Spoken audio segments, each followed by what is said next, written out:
bought a ship when I just joined the Pilots Federation. Cost me 52 grand. I felt so proud when I spaced legged it to the shipyard and they put the keys in my hand. Do you have keys? I don't know. And they only have a small hard point, but that doesn't matter to me. 'Cause she's mine and she blows my mind. She's my beautiful space taxi. I'm a hauler, space baller, talking Peterson about you. It's a mini-foot Lance with nothing in his pants, but goddammit, I love you. My space taxi, yeah, my space taxi, yeah, my space taxi, yeah, my space taxi, yeah. I tricked it out so it would jump just like a lady. It maxed out at 30.09. One fully laden, its ass was a beautiful thing. No shit, kid, to mess with its lines. Jumped into open for a community goal. Thought I'd raise a buck or two. Some guy called Potter stripped my shield. Oh, what a rider, I'm at 1% as I recharge my friendship. Oh, I'm a hauler, yeah, such a baller. Talking pizzas and I'm out of you. It's a mini-foot Lance with nothing in his pants, but goddammit, I love you. Yeah, I'm a hauler, such a baller, talking penis and I'm out of you. It's a mini-foot Lance with nothing in his pants, but goddammit, I love you. My space taxi, yeah, my space taxi, yeah, my space taxi, yeah, my space taxi, yeah.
I bought a ship when I just joined the Pilots Federation. It cost me 52 grand. I felt so proud when I space legged to the shipyard and they put the keys in my hand. Do you have keys? I don't know. And they only have a small hard point, but that doesn't matter to me. 'Cause she's mine and she blows my mind. She's my beautiful space taxi. I'm a hauler, space baller, talking Peterson about you. It's a mini Fer-de-Lance with nothing in his pants, but goddammit, I love you. My space taxi, yeah, my space taxi, yeah, my space taxi, yeah, my space taxi, yeah. I tricked it out so it jumped just like a lady. It maxed out at 30.09. One fully laden, its ass was a beautiful thing. No shit, kid, to mess with its lines. Jumped into open for a community goal. Thought I'd raise a buck or two. Some guy called Potter stripped my shield to what a rider. I'm at 1% as I recharge my friendship. Oh, I'm a hauler, yeah, such a baller. Talking Peterson about you. It's a mini Fer-de-Lance with nothing in his pants, but goddammit, I love you. Yeah, I'm a hauler, such a baller, talking Peterson about you. It's a mini Fer-de-Lance with nothing in his pants, but goddammit, I love you. My space taxi, yeah, my space taxi, yeah, my space taxi, yeah, my space taxi, yeah.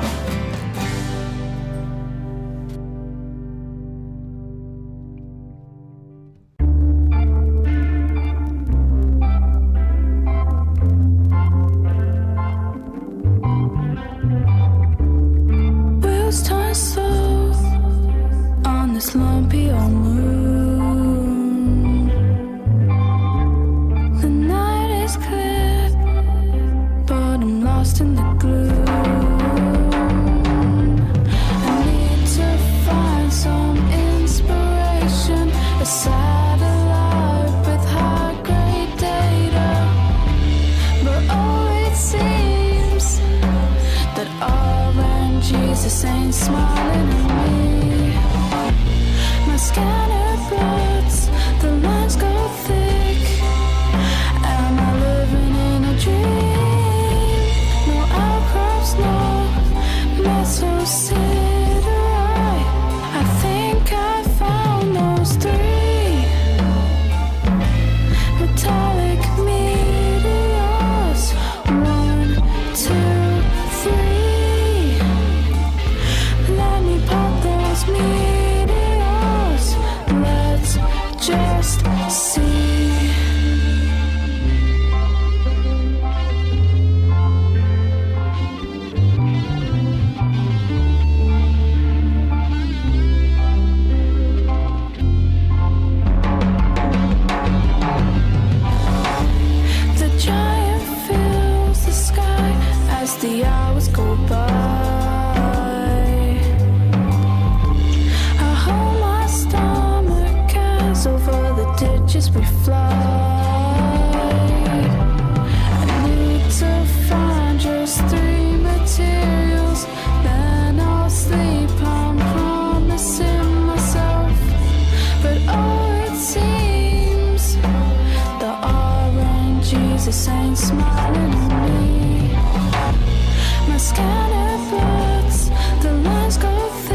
sea.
Silent running.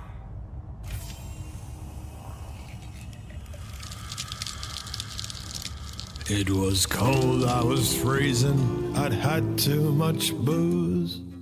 So I thought I would pack up my cow for the night. She was packed to the gills with rare goods I had saved. Here's a big hole of ox for my lady. My comms panel opened, a voice said, "Ha ha, now give me 10 tons of your loot." I was stubborn and drunk and would not give this punk not 1 penny, so I blew it all. My lady was hoping for riches that night. When a rebuy, I was down on my knees. But she just walked away from that empty ship bay. She said, "You're not the man that I need." Oh, I turned to the dark side, I hardened my heart. Oh, yes, a mean pirate I'd be. I flew out of that station and into the sun. Yes, I knew I had found what I'd be.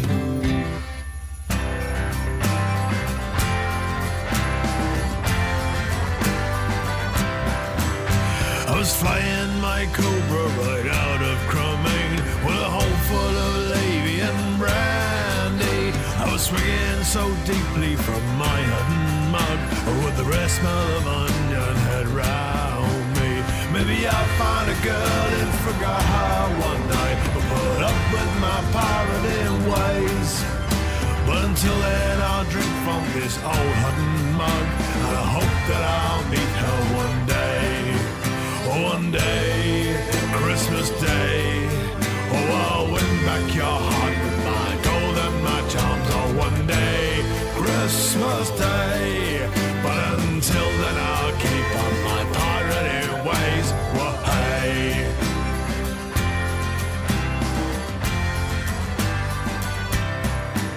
So I cooled down my Cobra and silent ran home. Sold all of my Lave and brandy and some pink Basnick gin just to give me a grin and a puff of that onion head gladly.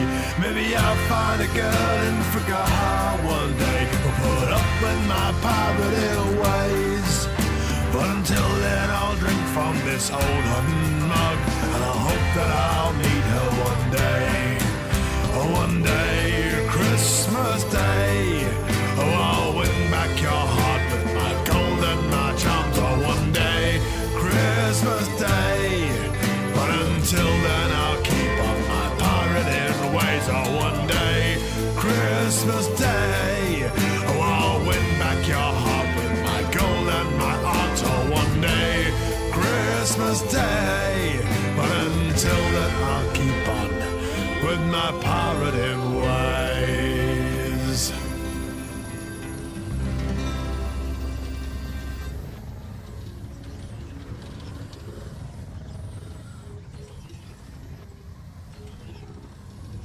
Hull integrity compromised. Under attack.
Hello and welcome to Lave Radio. Greetings and welcome to Lave Radio. Greetings, Commanders. Greetings, Commanders. The show that talks about the universe of Elite and the development of the computer game Elite 4, known as Elite Dangerous, and the fantastic community that surrounds it. Broadcast from the Orange Sidewinder and hosted by a vending machine technician.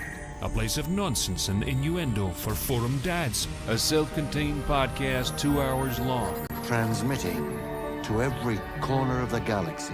It's even louder than me. The hottest show this side of Dizzo.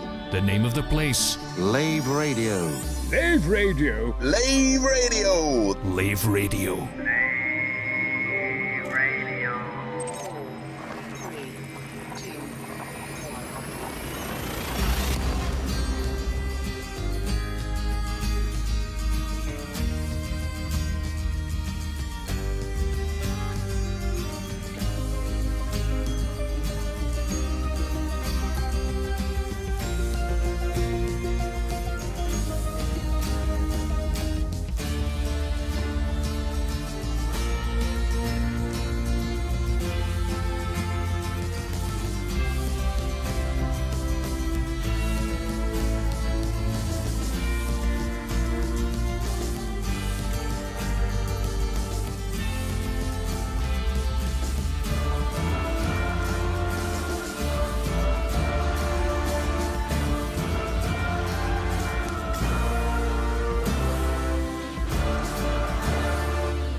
Greetings, Commanders, and welcome to episode 554 of Lave Radio, the show that likes to talk about the universe of Elite Dangerous and the fantastic community that surrounds it.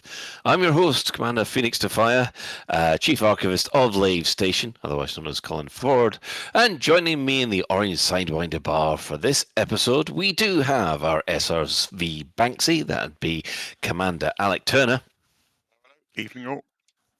God, I keep sounding like Dixon of Doc Green. I must stop doing that. Evening all. Head of Health and Safety, Commander Ed Levice, otherwise known as Ben Moss Woodward. It's never the wrong time to rock out. And our Staff Liaison Officer, that would be Commander Psychic, otherwise known as Claire. Hello. Hello, and welcome you all back. So, if you wish, you can join us live. We're hanging out in-game, in open, at the bar at Lave Station. We have Epathis this time, staring longingly out of the window, so you can join him there. Chris Mark IV is very, very poorly, so get well soon, Chris. But if you can't get to us in-game, you can also join the Twitch chat channel, which you can access through laveradio.com/live. Click on the live chat, or go to twitch.tv/laveradio, or you can even join us on YouTube. We could see you there. So let's have a quick run around the crew, see what they've been up to for the last week or so. We'll start with Psychic, because you've been busy. I've been busy. I've been busy, and then fucking Sean Murray tweets. Quick pictures of doors, which means I'm probably going to be even busier. Yeah, it's been a mad week of not being very well, suffering with my with my chronic pain stuff, and then on top of it, like prepping like a load of shit for today, because today was the launch of Jurassic World Evolution 3. So I've been editing around like a blue ass fly trying to get shit done. But that's really been the full extent of my week. I've been playing a lot of Elite. I've been doing mining and hauling for the CG. More on that in a bit, I would assume. Mining and hauling for the CG, and playing a bit of the dinosaur stuff and editing a lot of the dinosaur stuff. Jumped in a bit of Jump Space as well. Very spacey. It's almost as if I really like space games. But yeah, it's just been a week of playing some video games and then editing, and a lot of it being in a fair amount of pain, because just when I'm really busy is when you're expecting a flare up of pain issues. But I'm muddling through. If there is a No Man's Sky update and I don't know where I'm going to fit it in. So I'm panicking about that as well. So there's just a lot of stuff going on with cool video games. It's that time of year though. Cool video games start being announced, and then it turns into Game Awards season, and more cool video games get announced. And I'll be all right. I'll be all right. What to complain about? Let's complain about the cool things that are happening in video games at the moment. No, what a shame. Excellent. Nice problem to have. Yeah, I know, right? Okay, Alec, what about yourself? Yeah. I have succumbed to peer pressure and watched K-pop Demon Hunters, and it was ace. We're going up, it's our moment. Oh, it's so good. Yeah. Yes, it is. I think I'm on my 9th viewing by now. Wow, I've only watched it once, but the songs are great. The songs definitely go They down are my head. so catchy, I'll tell you. Yeah, I even went and watched them live on Fallon because I was curious to see. Yeah. It was good. That was good. All the way through that I was there thinking something sounds off. They pitched down one pitch. Pitched down one tone. I know. Mhm. And I was there thinking it's still good, but it just. And I know that Audrey and EJ both said that if we had actually written it for human performances, we wouldn't have written it the way we had. We wouldn't have gone that high. But it was that was fantastic. Yeah, sorry, Al. Right, yeah, it's a lot of fun. I also I did a bit of tech. I did a tech thing. I bought myself. Actually, I borrowed from a guy at work one of these plugs that you can plug into a wall socket, and then you plug the thing into it, and it tells you how much power it's drawing. Basically, because I was fretting over, so my entire computer workstation where I'm sat, which is a computer, a monitor, a printer, some speakers, the modem, what else? I don't know, all sorts of things plugged in. They're all plugged into a 6-way extension. Right, And I was thinking, is that bad? I don't know. I have no frame of reference. So I bought a plug to measure how much it's drawing, and it was really fascinating. So the entire rig, when playing Elite, which is a bit of a spike, I will admit, is drawing something like 400 watts, and a 6-way is rated for about 3,500. So I could plug 4 of my entire workstations into a 6-way and still not worry, which is interesting. I also got some really interesting figures. So I went all around the house testing all sorts of things. So boiling a kettle for 1 minute costs 1 penny. Mm-hmm. Charging an iPhone for 4 hours costs 1 penny. 1 hour of playing Elite costs 10p. Oh. And having 6 table lamps switched on for 1 hour costs 1.2p. So my general conclusion was I can stop worrying about this shit for the rest of my life, basically. But it was good. It was very reassuring. This stuff's cheap, isn't it? In game, I managed to drag myself away from time trial racing and went back to colonization and did something. I've been wanting to do for really no good reason apart from one thing. I built a one of the kind of biological settlements where there's a bunch of sort of greenhouses or what are those tents called? Those sort of oval tents that they grow plants in. They're all kind of based around it's a kind of circular base. Yeah. Like they're all based around a central point. And I placed it smack bang on the North Pole. And I kid you not, I basically nudged the SRV backwards and forwards until it was exactly on the North Pole. In fact, I even went to the trouble of drawing some crosses in tire tracks to make sure I knew the precise location of the North Pole, and then placed my base exactly on it, half wondering if something would happen. It's quite gratifying. So if you go to the middle of my base, your compass does spin. Well, not spin, but it flips from 0 to 180 and backwards. And the real pleasure that I got from it, this is so stupid, is that I can now leave my settlement. I can drive 1 kilometre south, 1 kilometre east, 1 kilometre north, and end up back where I started. That gave me so much pleasure. And then I went back to time trial racing because of bloody VR 24/7, and he's created 3 fantastic new time trial races. So I went back and did that. Okay, Ben? Yeah, I've been game-wise. I've been doing a wee bit of the CG in Elite. I've been playing the Pokemon MMO, and in the other space game, I've been being recognised as, "Aren't you Commander Edelweiss from Elite?" I was like, yes, I am. Wow. You know, I was just talking into the space game, and they're like, "Hold on, aren't you?" That's Oh no, amazing. he's cross-universe famous. We'll never hear the end of this. Yeah.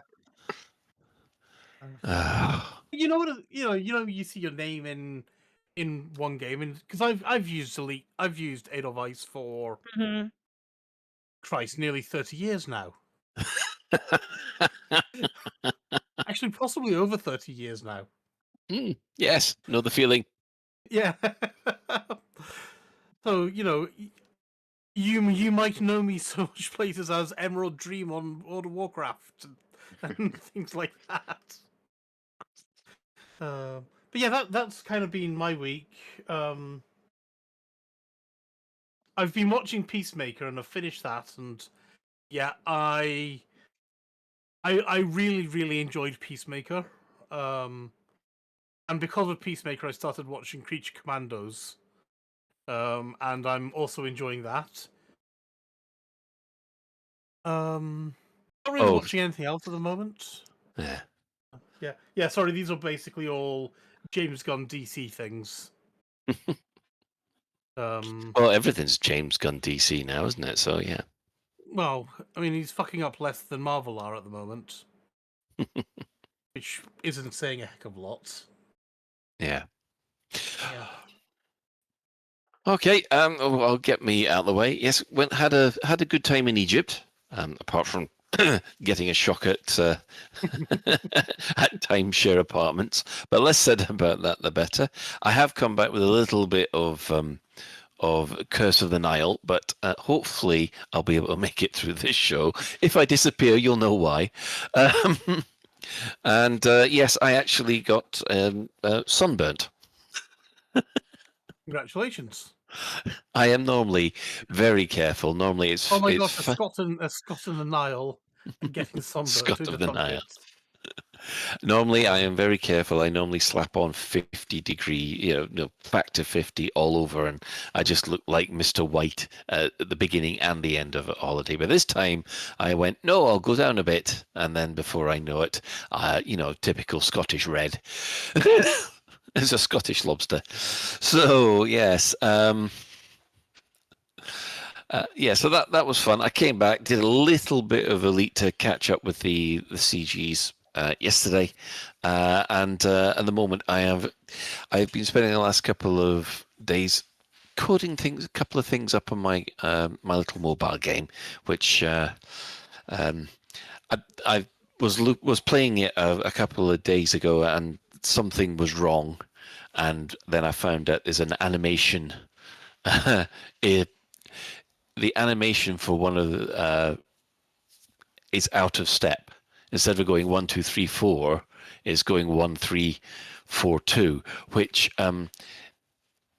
doesn't do well with your eyes, and I don't want anybody having an epileptic fit while playing it. So I'm having to redo the animation for this. So yeah, that's the crew. Right, the development news. What have the devs said this week? Well, we got a nice little surprise on Thursday. The Type 11 Prospector Update 2 arrived, which when you actually look through it, there's not really much to do with prospecting. This is the trouble with naming the update after the thing. They've done this. Yeah. This happened with the last one as well, but anyway. Yes. This should be basically the anti-sniping one, which they've put in a little bit of locking to stop people from stealing new colonized systems, which I think is great. Yes. So it's complicated, though, isn't it? Yes, it is. It's problematic, but I'm less. I was a bit sniffy about it to start with, but actually I'm still a bit sniffy about it. I've made the thing is there are so many different scenarios. There's like you're doing it by yourself, you're doing it with your squadron, you're doing it by yourself, but you don't trust your members of your squadron because you're in a big squadron and you don't know who the hell they are. You're doing it as part of a group and you're all in different squadrons. And you can't make all of those people happy all the time. So they've done all right Yeah. with it. I think it's a case of they've gone and reduced the possibility of sniping as much as they can, but it's still going to happen. It feels to me like one of the main ones for me was having the building finished without you being present. I mean, you and I have spoken about this as well, Alec. Like, Yeah. If I want to place down a thing and make it a racetrack, and you're going to go in and you're going to complete it, and I know most of this features around that initial within the first 4 weeks thing. So it, like sniping new systems is like once that initial base is built, then it's moving away. I understand that, but in sort of like edge cases where it is you want your I tell you what, base. yeah. Why? Let's do, I mean, a quick PSA, public service announcement for anyone that hasn't thought about this too much. If you're a lone commander and you're not in a squadron, then this doesn't necessarily help you very much because you go to bed, you're in whatever time zone you are, you play your game, you go to bed, you haven't finished your colony yet. During the following whatever 18 20 hours when you're asleep and at work and all the other things, anybody else can deliver the rest of your commodities, complete your colonization, wait for 30 minutes and snipe the next system. It barely helps at all. It gives you a 30-minute window in a 24-hour day. The simple fix is to create your own squadron of one, and then you get a 24-hour grace period. So yeah, if you're a lone colonizer and you're worried about someone pinching something you're aiming for, then just make a squadron. That's still bonkers to me. Yeah, it sucks, but hey ho. Because in a world where Frontier is promoting group play, the resolution to this to make it a longer period is form your own squadron. Yeah, I don't really like it. It's quite complicated, like I say, to solve it for all the different scenarios. It's because another thing, the 30 minutes. I'm guessing these things have slowed down now, but take something like Distant Worlds. The people that were helping Distant Worlds push out towards they wanted the base system to be. I'm guessing they were all in all sorts of disparate squadrons. I can't believe there's one massive Distant World squadron that everybody's in. Maybe I'm wrong, but I doubt it.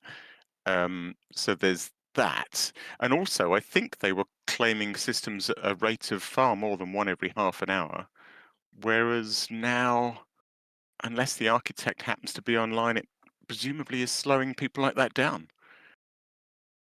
Because even if they're all in one squadron, they've still got to wait half an hour per. So, I don't know. So what you're saying, Alex, is like an accepting deliveries and not accepting delivery switch is probably the best way to run around something like that. I think that would have to be optional. I have been persuaded that having a complete my colonization button that only the architect can press would be a major hindrance to mass group colonization efforts. Like the entire period where the architect's asleep, everyone else would be sat twiddling their thumbs. Yeah. All right. Then plan around it, man. Like, they were doing for them like the mass groups. They're doing them every 10 minutes. There was one that was done in 10 minutes. So options is the answer. Lots of options. I guess so. I'm not a big fan of this anyway. It's all okay. I think it's all right personally. I think they've made an effort. 6 out of 10. It's like putting a piece of gauze on a leak or something.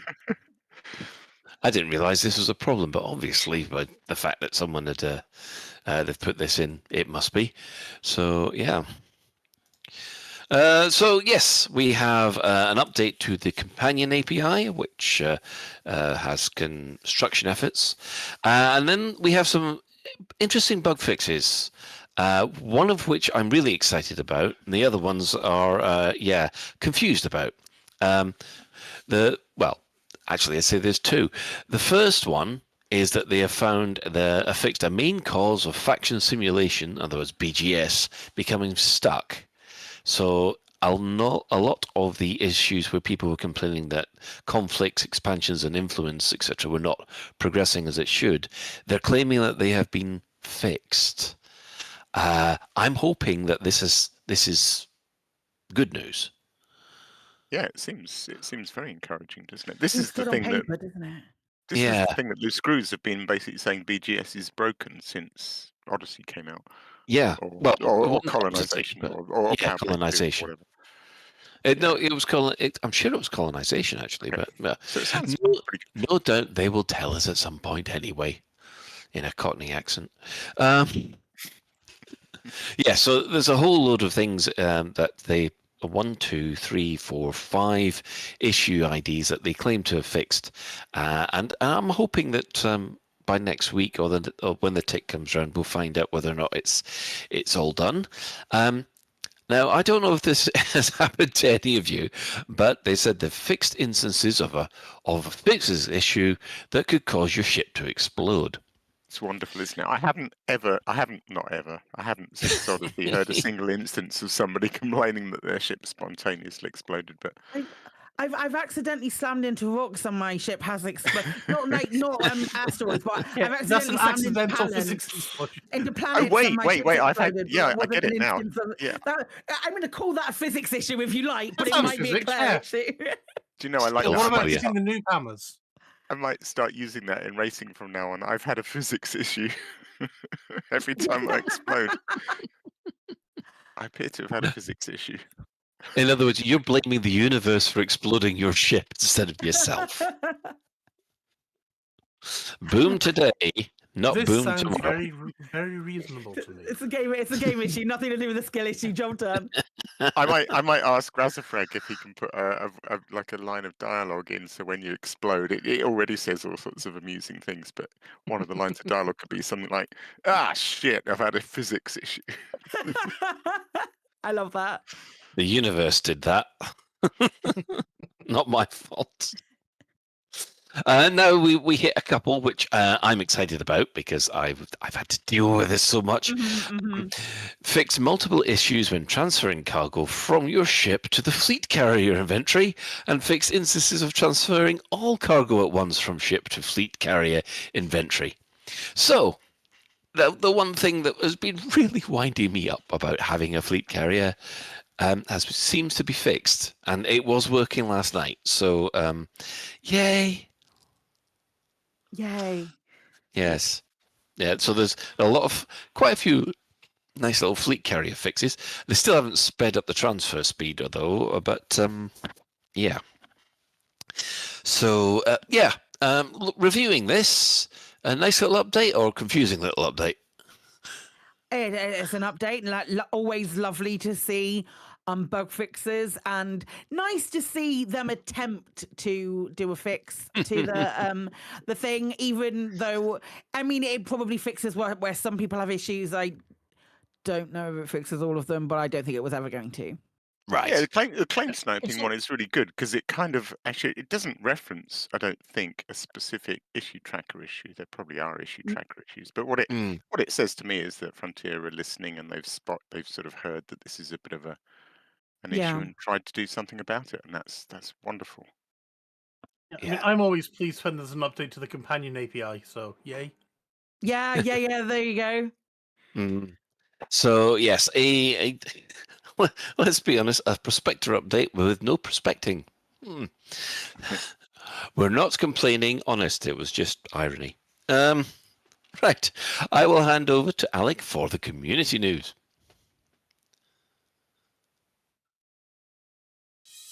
And now, to the community coroner.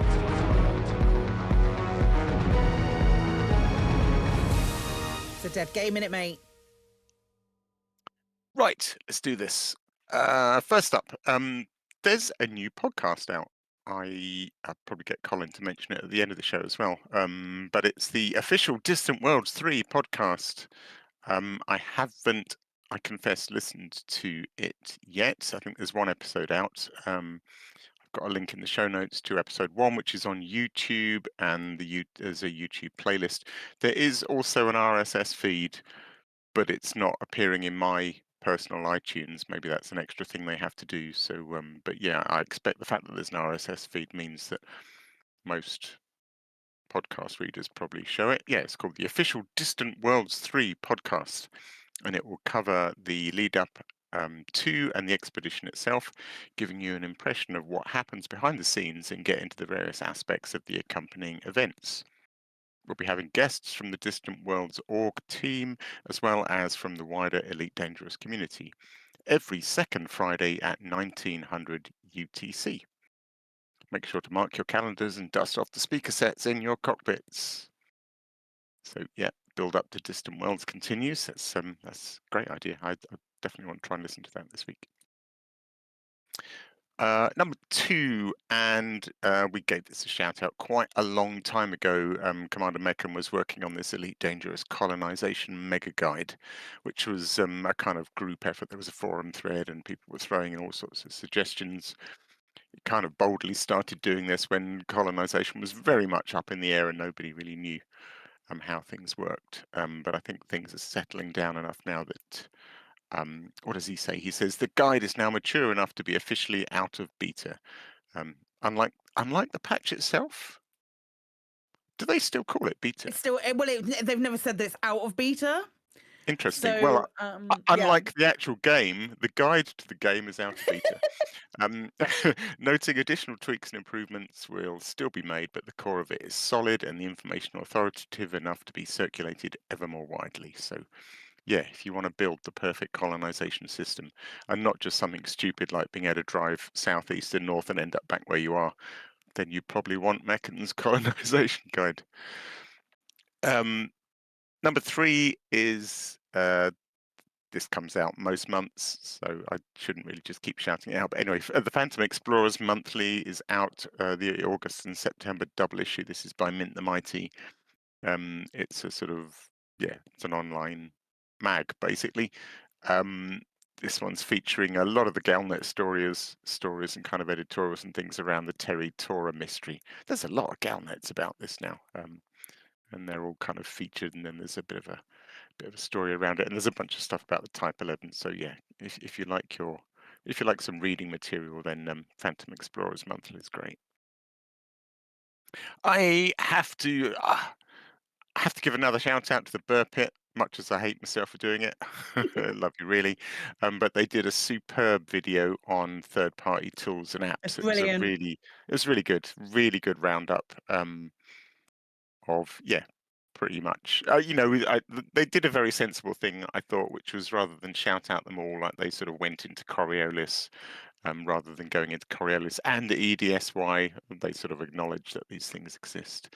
I know it was a bit sad to see that their comments are full of people grumbling about the ones they missed out, but I thought they did a really good roundup of all the essential third-party tools and apps. So worth a watch if you want to remind yourself. God, there's so many good apps out there. Such a good community. There's a new Highway cartoon. Speaking of good community, there's a new cartoon called Illegal Download. It's so funny. The bump for it says, I wonder what operating system is on the computers in the settlements from which we occasionally illegally download data. Windows? Some kind of Linux? Will it behave the same way in the distant future as our operating systems? I'm referring to this habit of downloading updates when you're least prepared. It's very funny. Worth pausing again. There's I'm going to spoil this, but there's a Buckyball Racing Club mug in there. Gave me so much joy. Love those. Right, item 6 on my list. May not be for everybody, I don't know, but I'm going to personally now vouch for Sideshow, which I gave a shout out last week by Commander Tommen. Episode 3 comes out and I really like it. Yes, there's sort of a lot of AI help in the animation, but I think it's really funny. I absolutely love it. It's basically about Commander Tommen who stomps around with a cigar and takes assassination missions and doesn't give a shit and is very rude to everybody, and I find it absolutely hilarious. I love it. So subscribe to that one if you like that sort of thing. It's very good. And lastly, a video I spotted just today by a Radstar Prime called Players Are Creating a Third Bubble in Elite Dangerous.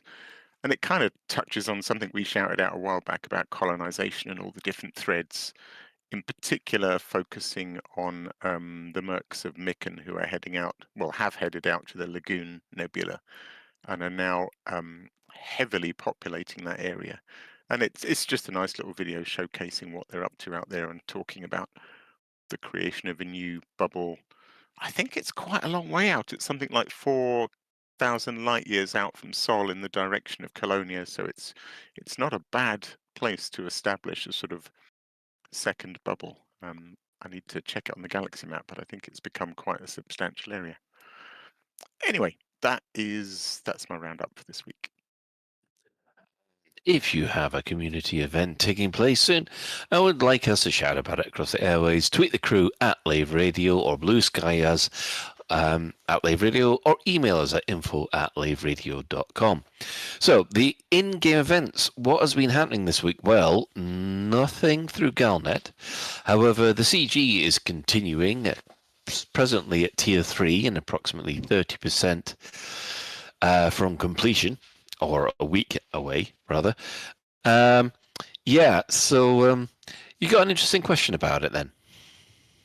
Yeah, I was just wondering, and maybe some of you lot know definitive answers for this. I know you were saying you've been doing a bit of both. Do I get more credits? Not currency, but do I get more accreditation for mining a full Type 11 or hauling a full load of stuff in my Panther Clipper? So it's based on units. So it's based on units delivered.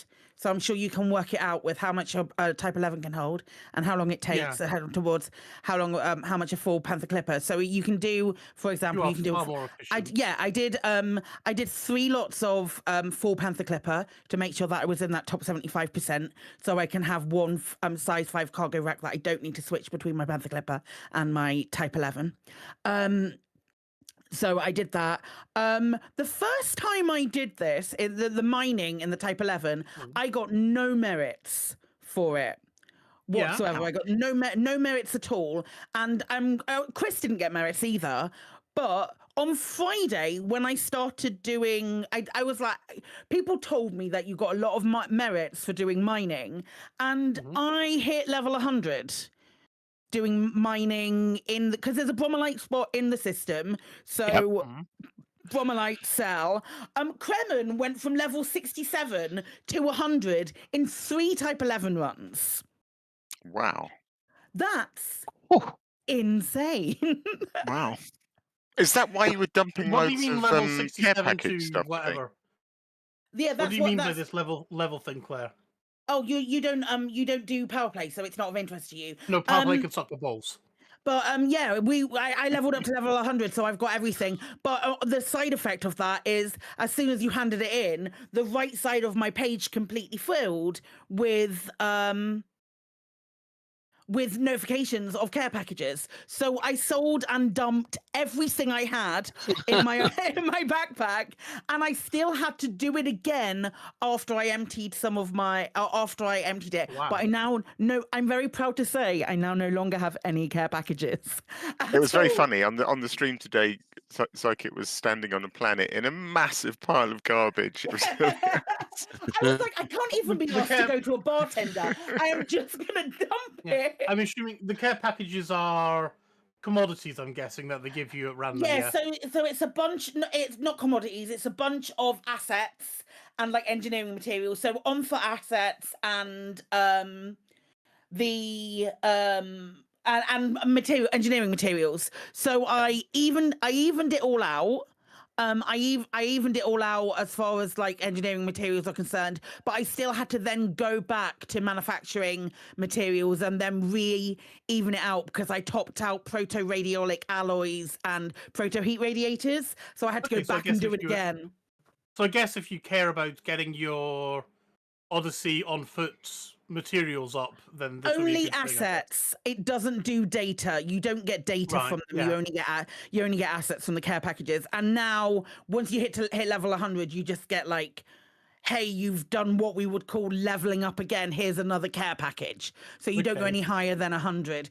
But if you But what want about to for the level up CG? quickly, What about the CG things, though? what do you mean? What about the? Well, I'm like, apparently I've collected 200 units roughly. Okay. So you have 200 units towards the CG when you hand it in.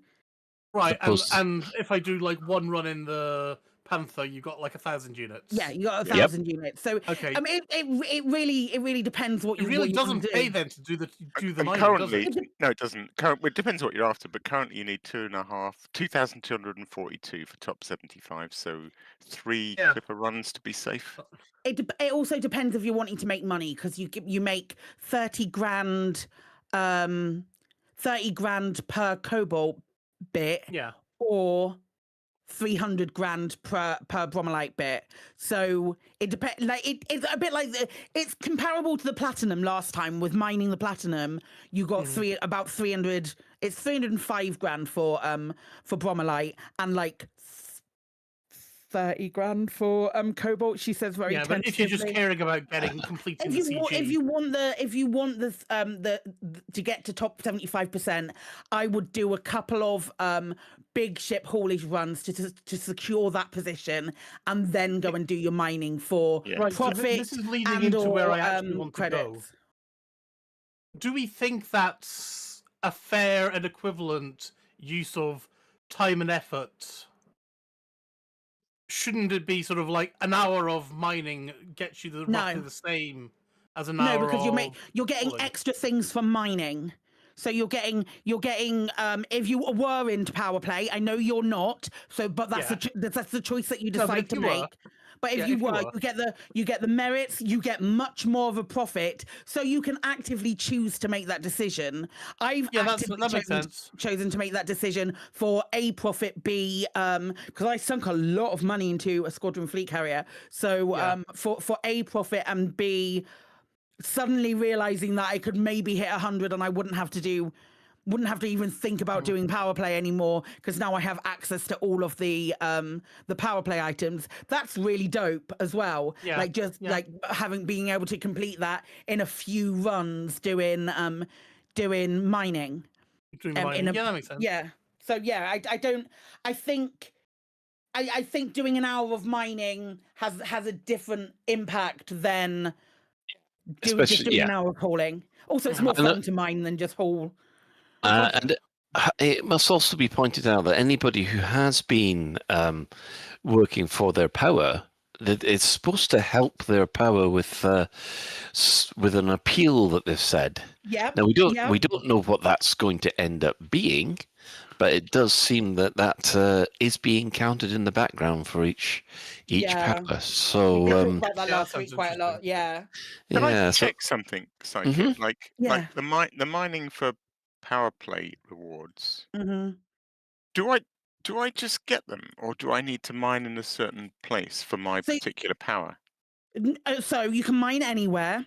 Yeah. If you were with Grom, I think there is like a fortifying tax that you pay. So you're not paying. You don't get as much for if you're with Grom, but if you're with anyone else, it's effectively I believe it's undermining. Colin will have to confirm this with me, but it's you're doing stuff for your power in the system, but you have to mine and sell in the same system, which is why it's brilliant that Planet 11 has got the bromellite hotspot. Gotcha. I believe I'm right in that. I would say so. Yay! I got things right. It seems slightly odd that my power would reward me for mining and selling in the same system. Well, I think it's mostly. What am I doing that's benefiting my power? Well, they're not actually explaining this. They've just said we would like you to. Well, when I'm looking at the little alert that I got when I logged in to check the power play figures, there was a little message that said we'd like you to do this and do as much as possible because it will help your power. I've forgotten that, Garnet. Yeah. Okay, I've forgotten that, Garnet. Would you not get the merits regardless? by mining and selling in the same system. You would. So that message doesn't mean that message means shit all. So I'm back to not really understanding why my power's rewarding me for mining. You're putting a band-aid on a leak, Colin, with that information. Hang on, that's what I was asking about. I mean, they haven't revealed why the powers have asked us to do that, and we don't have no way of finding out, how well our power is doing compared to the others, as far as this is concerned. I could make it out. Great.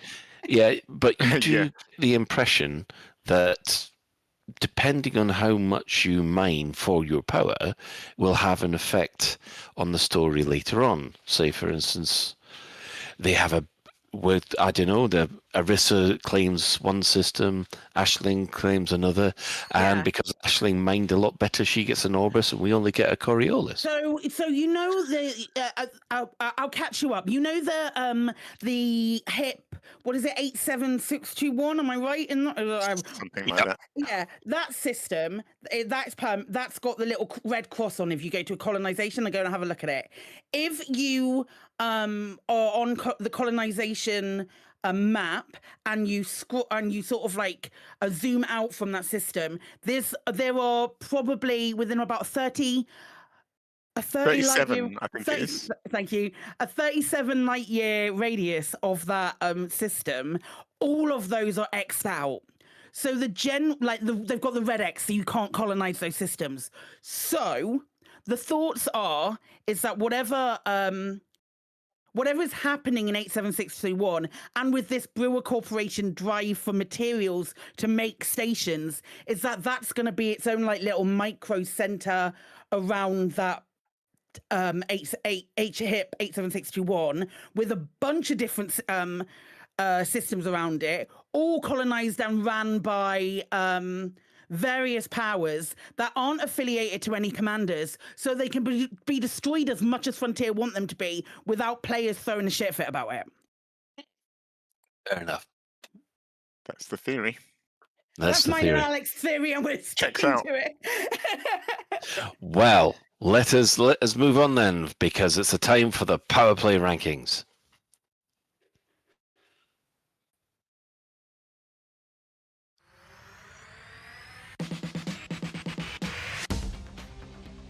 In 12th, staying at the bottom, we have Denton Petraeus, who has lost yet another 3 systems, dropping his total to 656. Up above her, Torville in 11th has gained 11 systems, bringing her total up to 688. Delaney stays in 10th, having gained only 2 systems, 728, while Winters also stays in 9th, having gained 13 systems, bringing her up to 789. We have a place change. Antal drops a place, having gained only 5 systems this week, up to 994, while in 7th place, Kane has raged forward with 14 new systems, bringing her total up to 996. Archer stays in 6th, having gained 10 systems, up to 1,057. Grom is in 5th, having gained only 4 systems, up to 1,254. In 4th, we've got Lee Yong-Ru, having gained yet another astounding 14 systems, bringing his total up to 1,323. In 3rd, we have the Emperor Arissa, who has neither gained nor lost any systems. So, yep, she stays there at 1,664. Mahan gains another 5 systems, bringing his total up to 1,527. And finally, having gained 12 systems, the top place winner is still Aisling Duval with 2,056. And this is your power play standings for this week. Wow. Yes, nice little change for Kane, though. That was a surprise. She's slowly climbing up. She's only 100 behind Archer at the moment. You never know. You never know. Oh, Yeah. hang on. Obligatory get fucked, Alec. Is it yours, Anto? I don't know. Yeah, I haven't done any power play for quite a long time now, but yeah, I get that. It's fair enough. I don't know. Yeah. Well, I think I've always been in 3rd place for since this started. So No At least we're change not for me. Potsy. At Oh least, no! Sorry, Alex.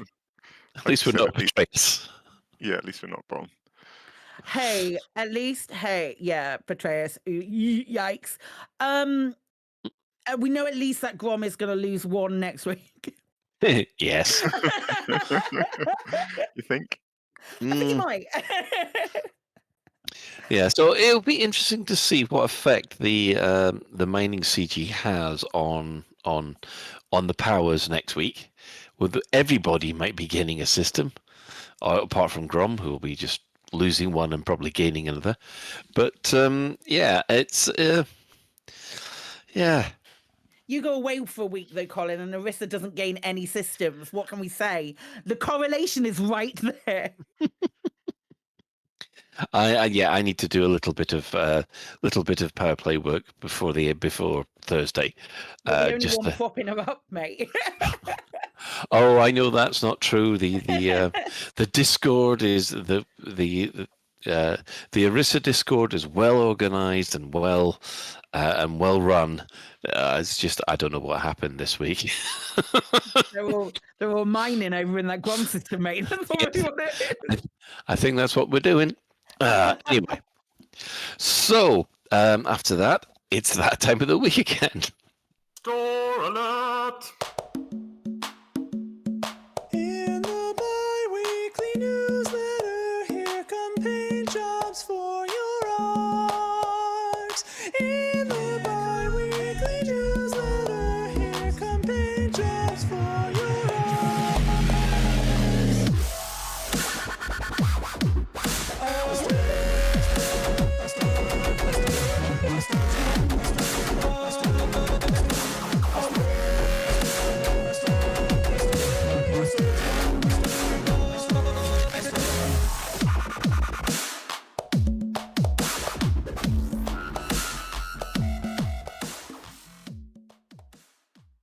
Right, we have the Type 11 has new recolors of the Shedron Holo Kit. So each package comes with a Holo Kit and a matching kind of paint job for the Type 11. The colors are cyan, pink, white, lilac, and green. So yes, I haven't actually seen these yet. So, but it's the. Literally, it's just a holo kit for the Type 11. It is, but it's just a different color. I prefer the red one to the pink one on the pink colored ship. I don't think the pink one, because they've done the pink one with a purple ship, and it kind of. The cyan one's really nice all over, but they've done the pink one with a purple ship, and it kind of looks a bit weird. In my personal opinion, I just think it makes it look a little bit more insipid. So I quite like the idea of the white, actually, the black and white, certainly the way they've shown it. But not for this ship for me, unfortunately, because this ship just needs to be JCB yellow. So I love the idea of the holo kit, but different ship, please. Oh, I mean, surely if you have a yellow Chevron holo kit, which would work with the JCB. I just like the dirty, grubby industrial yellow without any bells and whistles on it somehow. I hate to say, Alec, what about industrial yellow with black holo? Yeah, maybe. It's quite a lot of arcs. I'm not convinced. I actually last week. It's funny, isn't it? Ship kits. Last week I said I bought that lovely ruby for the Mandalay and the Panther Clipper. I love it on the Panther Clipper, but I've taken it off the Mandalay. I don't like it. Oh, I think the Mandalay's gorgeous, gorgeous with its red.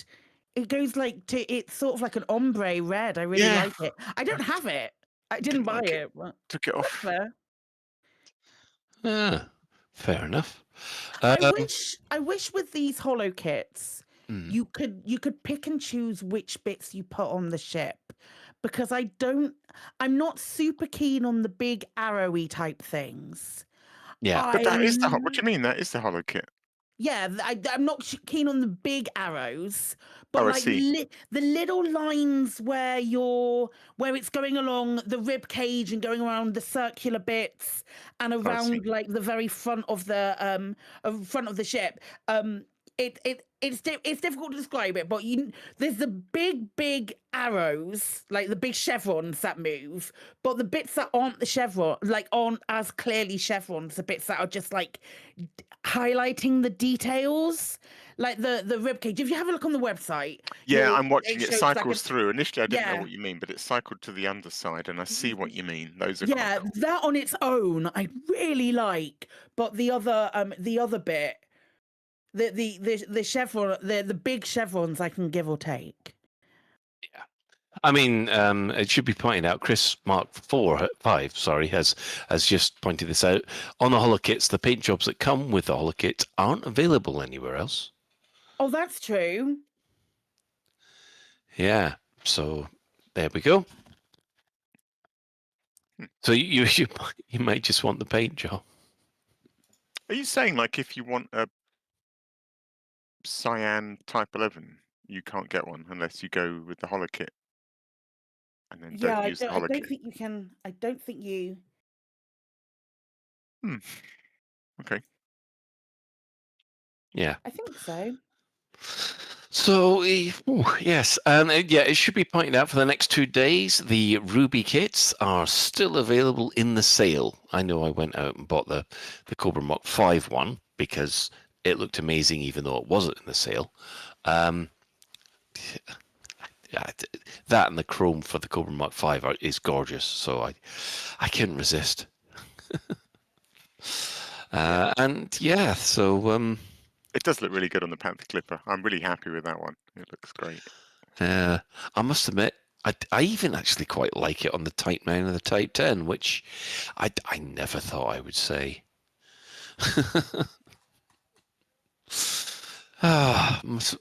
It's like Red Dwarf before it got rusty. That's the original Red Dwarf colour before they sent it out into space. What's it I like wonder on if the somebody would ever Addercon? make a Starbug.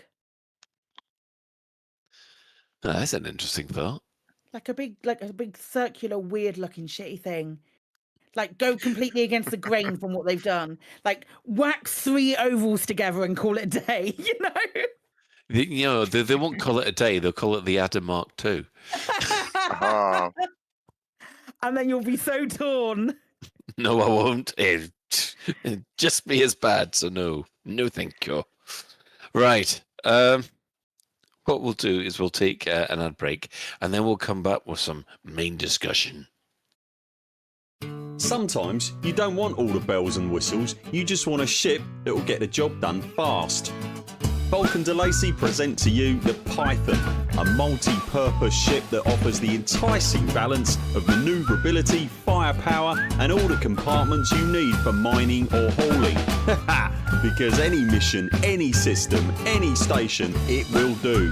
No matter what you throw at it, because whatever you want to do, it will do it for you. There's bargains at Etienne Dawn's Unspecified Meat Emporium. Etienne Dawn's Unspecified Meat Emporium haven't just been slicing carcasses, but also slicing their prices. All unspecified meat sausages now 2 for the price of 1. A pack of assorted meat steaks, now with 50% more meat at half the price. How about chops? Our surprising meat chops now also 50% off. And introducing our massive meat hamper. It's a family of 4. No, that should say feeds a family of 4, right? Stick to the script, Claire. It says it's a family of 4. Okay, I'll stick to the script. Yeah, you do that. It's a family of 4. Etienne Dawn's Unspecified Meat Emporium. Find us in the Lave business directory or visit us next to the station mortuary. Etienne Dawn's Unspecified Meat Emporium. You'll wonder how our prices are so low.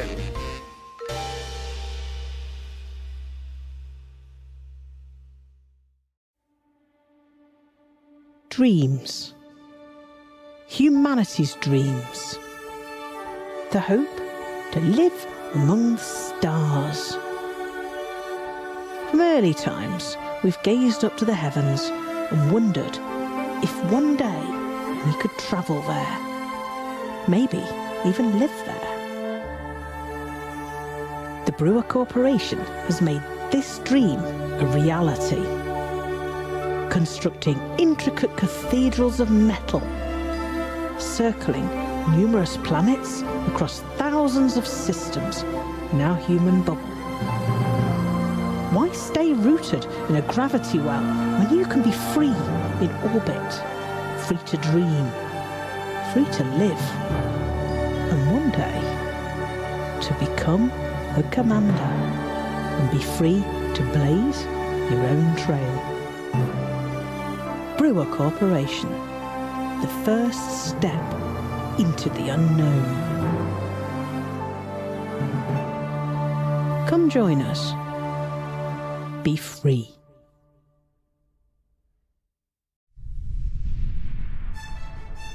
Out there's a ship just for you.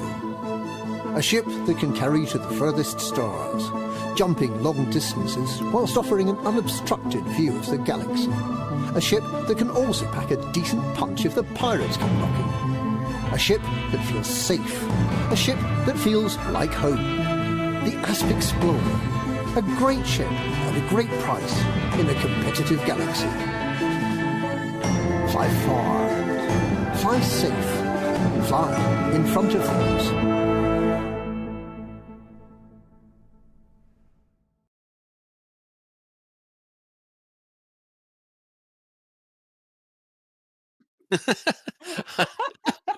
Amazing. Welcome back, Claire. Yes. Hi. Hi, folks. Hey, do you like our adverts? They're really fun, aren't they? Hey, we've written another one, and we need a voice.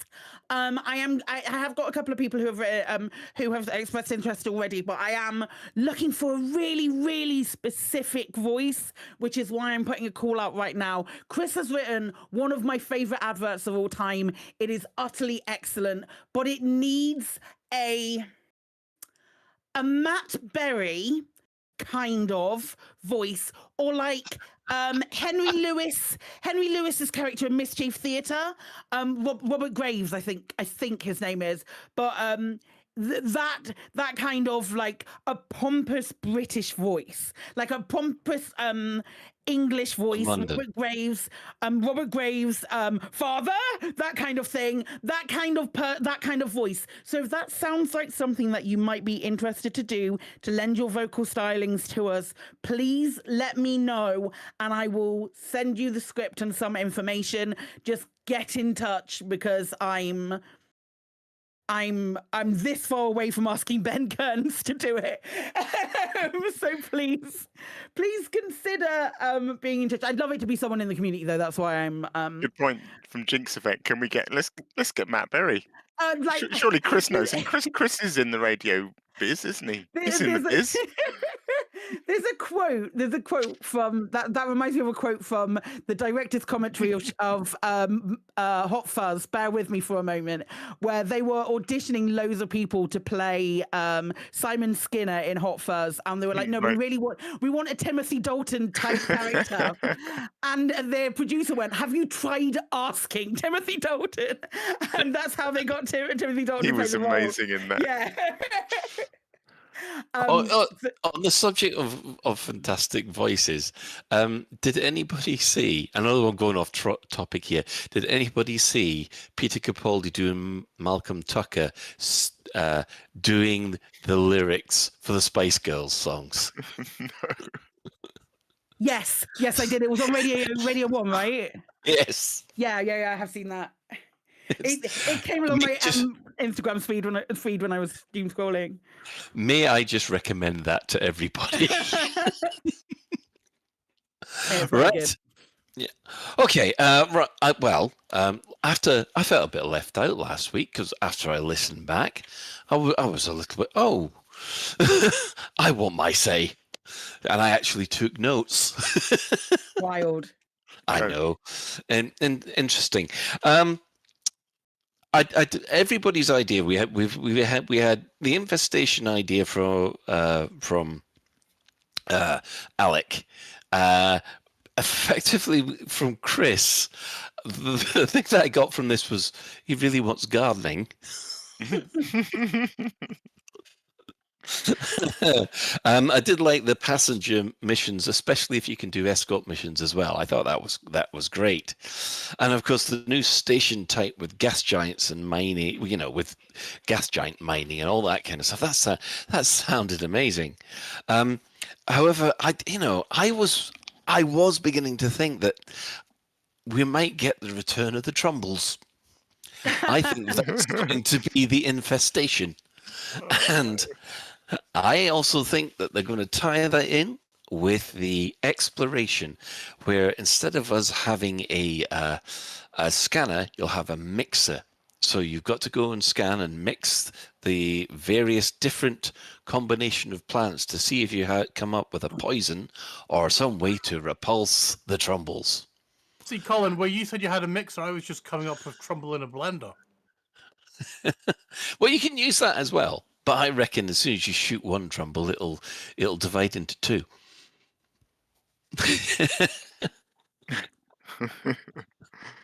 So yes, that was mine. I must admit, I did thoroughly enjoy all your contributions last week, and yes, so I just thought I would put in I'm going with the infestation idea that we're going to have an infestation idea tied into exploration. So that'll be interesting to see what we do come up with.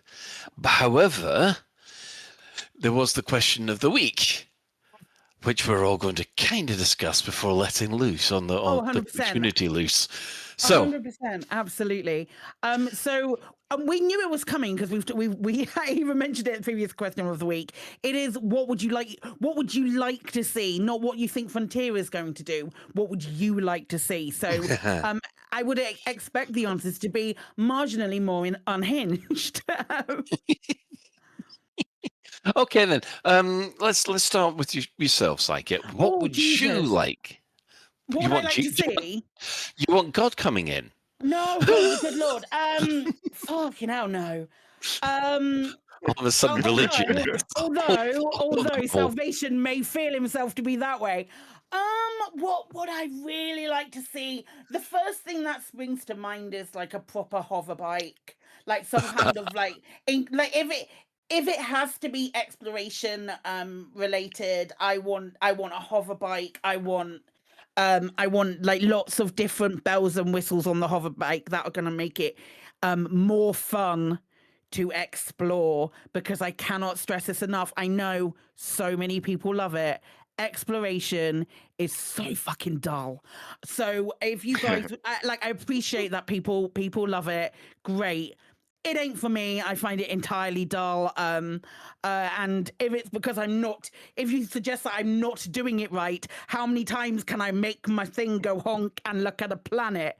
I will tell you one thing that I did think of when I was out in Egypt, is that as we were driving through the desert, through to one of the snorkeling things, as we were driving through, we had this wonderful sunset over all those over the desert and the mountain ranges. And I was just sat there watching the sunset before we started going off, and I had this great feeling of deja vu, and I suddenly realized I've seen landscapes like this before in Elite Dangerous. It was that. It was that kind of stark beauty that you sometimes get especially when you got the sunset and all the different colors. And I was just sat there going, they've done such a good job at capturing something that's beautifully desolate. Mm-hmm. Yeah. So,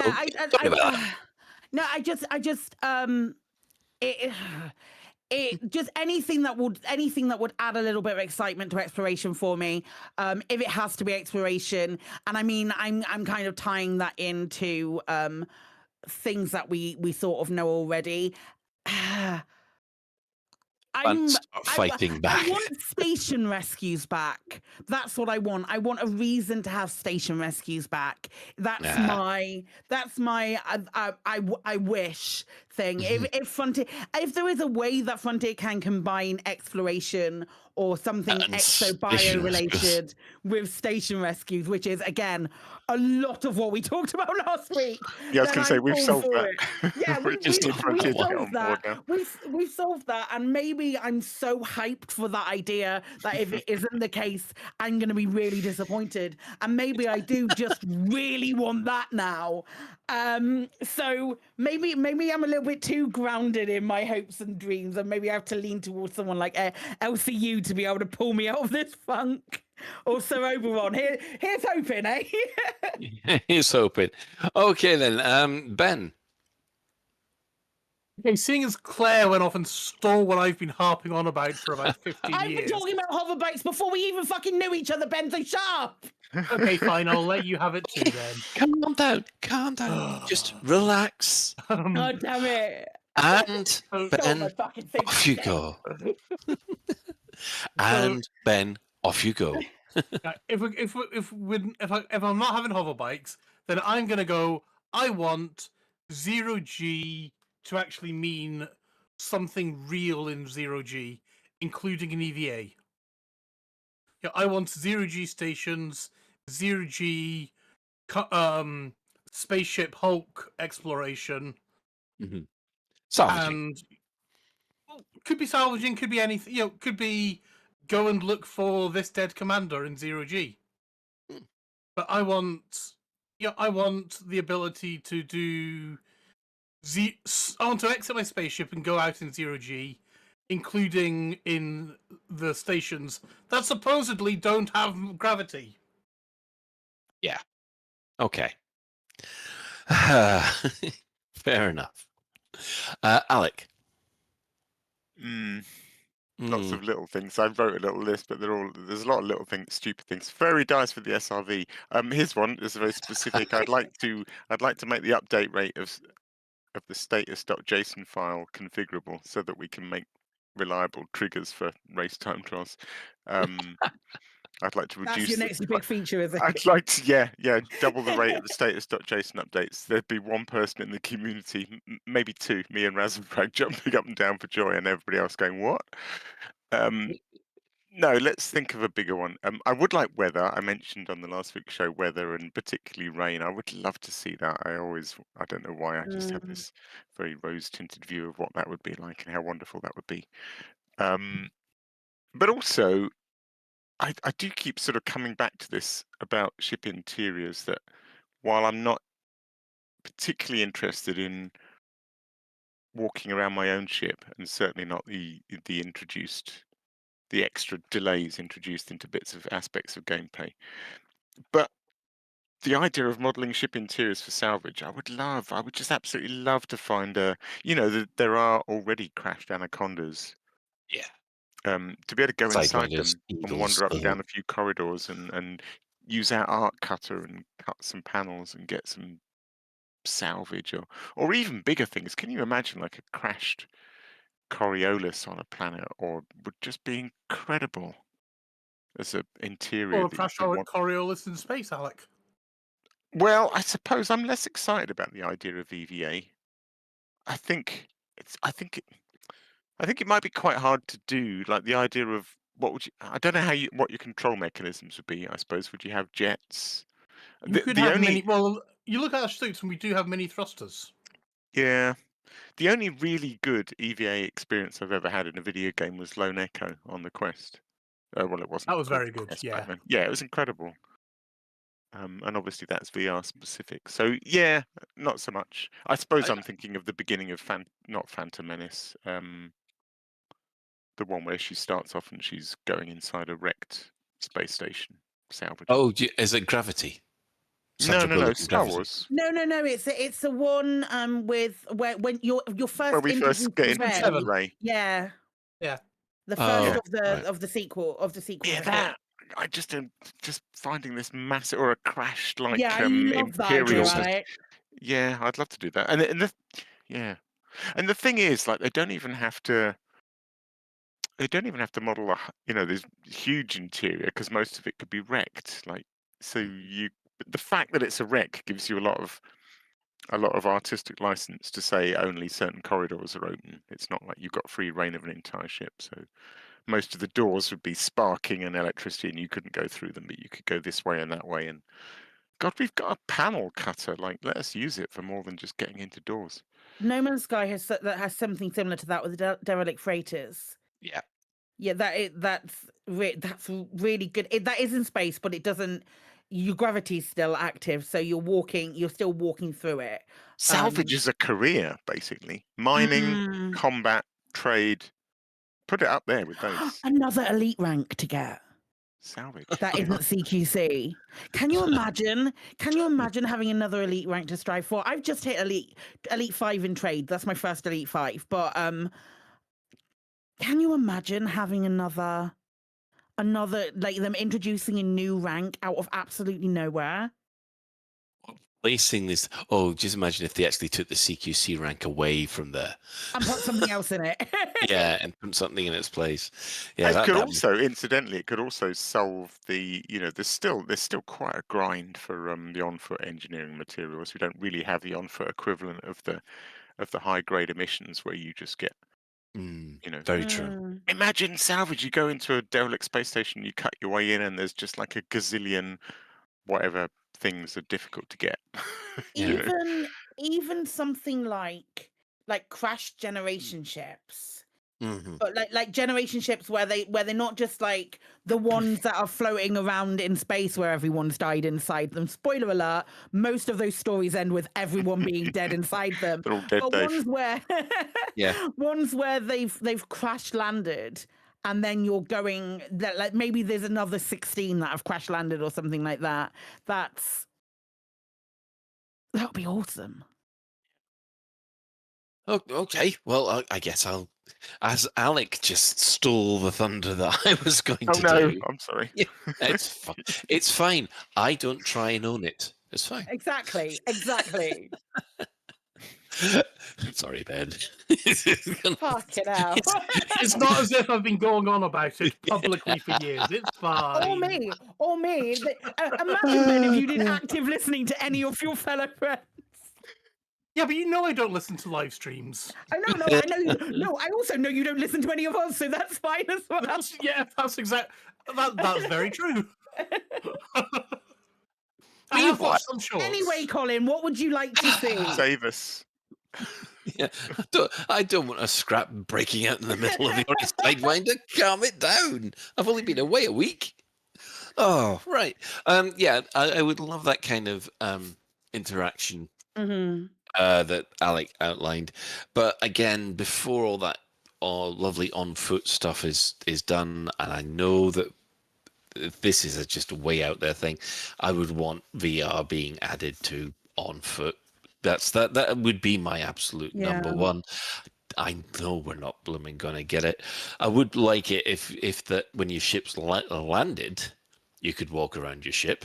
Whether it's landed at a station or on a planet, you could walk around it, just like you could go into corridors on crashed vessels. Because there is the thing when you do walk around that Anaconda, you are there with your cutter going, surely you'd be able to get into the cargo bay this way.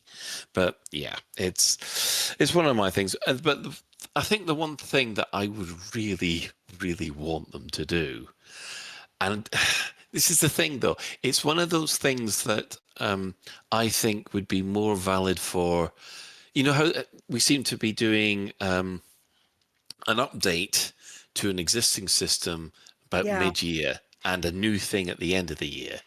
What I would want is basically an update to the whole crime and punishment system so that piracy and smuggling pays a lot more and there are more options for that kind of gameplay. Maybe it's some way to encourage people to play in open mode so that there's more interaction and things like that. But I understand why people don't. I'm not saying open only or anything like that. Don't start off on all that again. But yeah, I think Elite Dangerous has improved so much over the last 18 months or so that they're getting close to getting rid of a lot of the grumbles that I had with the game a long time ago. And I think just the crime and punishment is the outstanding issue that I have with the existing gameplay. If they could resolve that, then, well, that and the on foot VR. But yeah, so as far as something new is concerned, I'm at the point where I'm kind of there thinking, I don't know, surprise me. I'm there, okay. We've seen loads of stuff come out from No Man's Sky, which everyone, as soon as there is the green-eyed jealousy of looking over at No Man's Sky, they've managed to get that. Why haven't we? But It's so different, though. I know the scale is so different, and it's so disingenuous to say, oh, you want a No Man's Sky has done ship interiors, why can't Elite? It's such a stupid argument, and I'm sorry if you say that, you're a dumb. Hang on a second, I didn't say that. I'm looking over at people who have said that. There've been plenty of people who said that. No, yeah, I'm looking over with a little bit of jealousy over at No Man's Sky at some of the functionality that that they've managed to implement there, and wish that they had managed to put into Elite, and not necessarily in the same way, obviously. Yeah. But I mean, there are some things that I prefer in Elite, like the way the planets that we have at the moment. Absolutely fine. I don't want No Man's Sky planets or in Elite, so. But yeah, I mean, I've touched on other things like, gas giant mining and all the other stuff which has been, or even mining on planets themselves. These are all functionality that we've talked again and again about, that and Elite has the potential to do, but it would be it would be nice to see it. But yeah, surprise me. Yeah. For sure. So Colin will take anything at this point. But if you can fix crime and punishment and put on foot VR in, hey, 2 thumbs up. As if this one person's opinion, as if they really want my approval. Come on. There's no one at the Frontier's office going, well, Phoenix to Fire said this, so we've got to put it on. Can you imagine? I think after that impersonation. Oh man. Oh dear. Right. Okay. So now that I've burnt all bridges with Frontier Developments, let's hang over to So on a Sunday, normally around 2 p.m., which is around the time that Black Diamond FM finishes. It was a really good show last week. They had Chris had Stephen McCafferty on. It's well worth a listen. He's a very, very interesting artist, and he gave a lot of sort of like background information to how his platform works. It was a really interesting. Chris is so good at interviews. He's not even here, so I'm gonna like wax lyrical about how good at interviews he is. He's really good. He's got another guest on next week. I have completely forgotten their name, but he does have a guest on. So if you have an opportunity, go and listen to him on blackdiamondfm.com. You can hear it everywhere, or you can ask your government listening devices such as Alexa or any of the other listening devices that are available to play Black Diamond FM, and they will normally do it. It's a great show. Please do it. After that show, though, go to Discord or go to our Discord, go to Blue Sky, or go to Twitter and look up Lave Radio, where I will have probably at that point asked the question of the week. This week, we asked, what would you like to see as the next new feature in Elite Dangerous? Starting with Kesenik, who said, I'd love to see some sort of salvage-based gameplay, raiding abandoned megaships and generation ships, etc. If we're really pushing into wishlist territory, then it could be tied in with power play combat, destroy opposition power strongholds and loot them for ship and on-foot goodies. Which is good. Cool thing. Cool. I do apologise. Someone's just threatened me with constant custard pies. Well, I mean... I mean, some people get death threats. I get the Phantom Flanflinger. You wanted to be surprised. But yeah, so I like the idea of like tying it into something that's also exists as well. That's very cool. I have DJ Fizz. Keeping the scope semi-realistic, I think it's still possible that gas giants and/or thicker atmospheric types of planets could become accessible. The Titan Maelstrom clouds seem halfway there already, and although implementing weather patterns visually and from a gameplay perspective would make implementing it a more complex possibility. Alternatively, I think the game could benefit from more social interactions between commanders on foot and with NPCs, which include some expanded areas and stations and mission types, along with seeing your crew in your ship, possibly having them accompanying you when you disembark if you wanted them to, being able to engage in limited conversation and issue orders using dialogue trees, etc. It's a lot of work. Okay. This is like what people want. I need to remember that this isn't like what you think is going to happen. Yeah, these don't have to be practical. Yeah. Because I'm looking through so much stuff. I'm looking through. If you get your SLF pilots to come with you on foot, and you can issue them orders like you can in Mass Effect or something like that. Say. And once again, whatever I was going to try to say for the last 30 seconds is out the window. Right, Alec.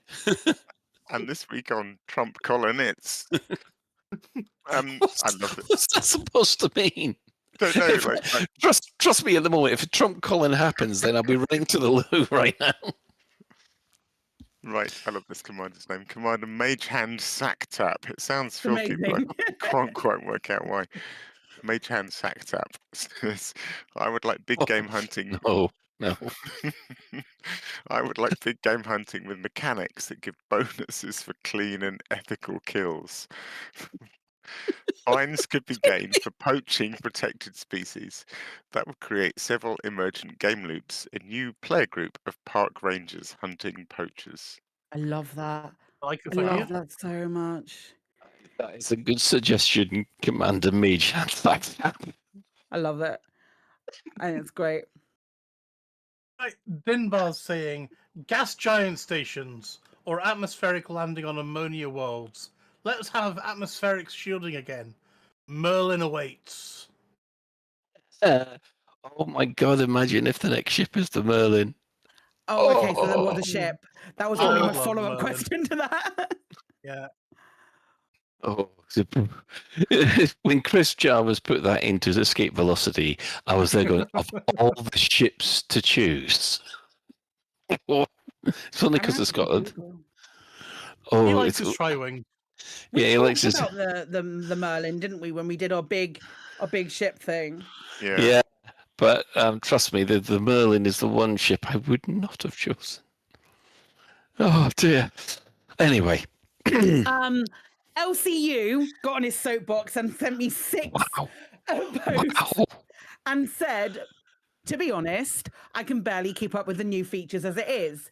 That said, I quite like the idea of having some sort of gold rush to the black, something new that we can go out and search for, a civilization, a new life form, a new way of interacting with space life.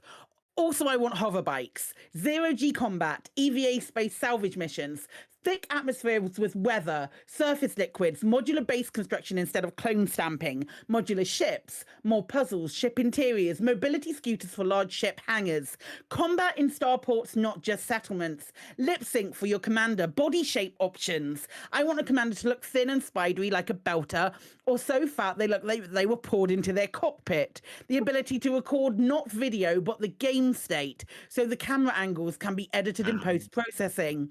I want the permit lock. It's great. It's so good. I want the permit lock on Col 70 to be lifted, with a glorious Thargoid empire revealed with wonders to be discovered deep inside if you're clever enough and tough enough to penetrate that far beyond the war front. More Guardian content. I'd like each commander to have an epic multi-location personal mission that is randomized, so you just can't go and watch on YouTube how to complete it. It could be based off tip-off missions and perhaps have a personal nemesis. Completing it would get you a unique module of some kind. I want to be able to refuel my carrier without having to be there in person. Fuck yes! I want to be able to set prices on my buy orders that will encourage NPCs to sell to me. The higher the prices, the bigger the quicker the orders are filled. I want mega ships to have a jump animation so that we can watch them come and go in real time. I want commanders or squadrons to be able to buy one. I would like the Gnosis to be given a jump animation and made into a squad carrier, but keeping the same model so we can send it on trips again. I want the normal decals to be used for squad carriers, fleet carriers, mega ships, stations, and commander outfits, so we can have some continuity between these things. He didn't say it, but how hard can it be? Wow, that is quite a list. I felt like I was Brilliant. becoming LCU the more I saw Yeah, it. I felt it. That's the kind of infestation. That's the kind of infestation that we're going to have to deal with. We're all going to get infected by the LCU virus. I was indoctrinated by LCU then. Yeah.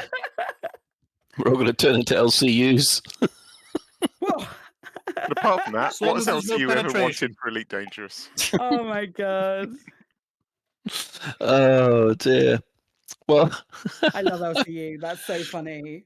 well, after that, I got Commander Mad Dog. He says, "What LCU said?" Although space dinos would be cool. Space dinos would be cool. Don't even have dino bobbleheads. What a marketing ploy, and they didn't even do. Amazing. I've got Daddy Ollis who says, I want to see some fauna. Alien-invested derelicts rescue missions into overrun settlements and stations. Maybe even a pet for my cockpit. Hell yes, cockpit pets. Experiments. I still think the fuzzy dice is still needed. Yeah. How hard As long can as that the fuzzy dice is a zero-G indicator. Just upside down Can you bobblehead. Easy. imagine? Can you imagine if they just floated? They just floated on a string. Oh, it'd be amazing. I'm all over that. They'd have to react to all the maneuvers and acceleration. Imagine that you. Bobbleheads kind of do. Yeah, the bobbleheads do that. Yeah, but imagine if you're flying about and you've got the string on the furry dice too long, you're whacked out by your own furry dice. That is a fundamental issue Yeah, with material used for the your furry string. dice. Oh dear. After adjustable string lengths, I've got Silas Resi, who's wanting more space legs, EVA, interiors, being able to plot routes from my stateroom and interacting with the silly little panels at the rear of the Python's bridge. And would it kill them to give us a little Raxler? Yeah. Would it kill them? How many legs does he want? 4? Just a little I think 8. Raxler. He wants 8 legs to go with his little Raxler. Okay. I love that. I love that a lot. Deep Jace 9 says more stuff with ranks to justify all the grind. An armed forces discount on allied stations. A federal dropship that can spit out a squad of NPCs. An SOS beacon that will spawn a couple of patrol ships as escorts. Access to military issue gear with different cosmetics, all that's pre-engineered. I really like that. Also, the links as a bulk carrier. Too big to land, it works similar to the existing summon dismiss mechanics. Lots of storage, but you need to use a small/medium ship or limpets to transfer cargo back and forth. An alternative to having a fleet carrier for space truckers. Ooh. Yes. Do you think so? Well, that's what I wanted the Panther Clipper to be. Really? Like, so big that it wouldn't... So big it won't fit, yeah. The trouble with that is, doesn't the issue of loading and unloading it make it redundant? That sounds like a them problem. So it's I think when we initially posited this idea of it being too big to fit into the Coriolis, it was a case that you'd sort of pull it up outside the Coriolis and then transfer to and forward. So I can dock my Panther Clipper with it and use that as a shuttle. Well, to tell you the truth, you can already do that with a bare bones fleet carrier. I was going to say it sounds like what people do with fleet carriers. Yeah, but I want to fly my bloody ship. Right. Not say, go there, damn it! Right. So you want a pilotable fleet carrier. A pilotable fleet carrier, basically. I'd be all right with that as well. Yeah, that would just pull down. So you'd still be all right with sort of going into Super Cruise, coming out of Super Cruise at your pilotable ship, or would you want it to be able to pull outside the Coriolis? I want to pull outside the Coriolis. You see, this is the thing. But So I you want want to to be pull outside and 20k go away. Yeah, and go to and 20k forward. away So or that's the something like that. So I've difference. got to give an exclusion zone, but I want to be able to fly my Yeah. big fuck off. Whatever the hell it is, I don't care. Yeah. Big fat one. You want to fly your big my fat big one. fat one. I want to fly my big fatty. No, that sounds wrong. And yeah, but then maybe you're not allowed within 20k. That's fine. But then I do drop into the same instance as the Coriolis. Yeah. And then use whatever ship to act as a shuttle. Would you accept it not having like a large pad and having to use a medium for it? I'd accept anything, frankly, if I had it. Okay. Because I'd prefer. I think you need it's a very large fecking ship, so I think I would be very surprised if it didn't have a large pad, but maybe only one large pad. Okay. So you're not having 50. You're not having like a whole bunch of things on it. No, you've only got one pad full stop, which is large. You don't. That works. Yeah, that could work. So it's basically a Panther Clipper, which is this. It looks like a Panther Clipper, but it's large enough to have a large pad on top of it. Have the Panther Clipper as its SLF. Oh my goodness! Right. Getting Russian doll ships now because you've got your... I have Rodent Oliver. He would like a new weapon or two. It seems over the last 7 years of my disappearance from Elite Dangerous, they've added lots of cool ships, which is awesome. However, 0 new weapons. Yeah, he's got a point. I mean, the last stuff that added was the Guardian weapons. I'd love to see some sort of, I don't know, maybe you could mount a Thargoid electric gun on top of it. Oh, big hugs. Yeah, so you could basically electrocute people at close range. Space flamethrower? They did. Not quite sure how that would work, but okay. No. They did add like as far as like other weapons are concerned, they did add a lot of like on-foot weapons. There is that. But they have also added more recently the spaff cannons, but one of them where they've added the spaff cannon. Why don't we have a more murdery variant, and like the Azimuth one, Blue says. Yes. The Azimuth plasma charges were a new weapon, right? But are they not just good for? Were they not just good for Thargoids? Maybe. I've forgotten those.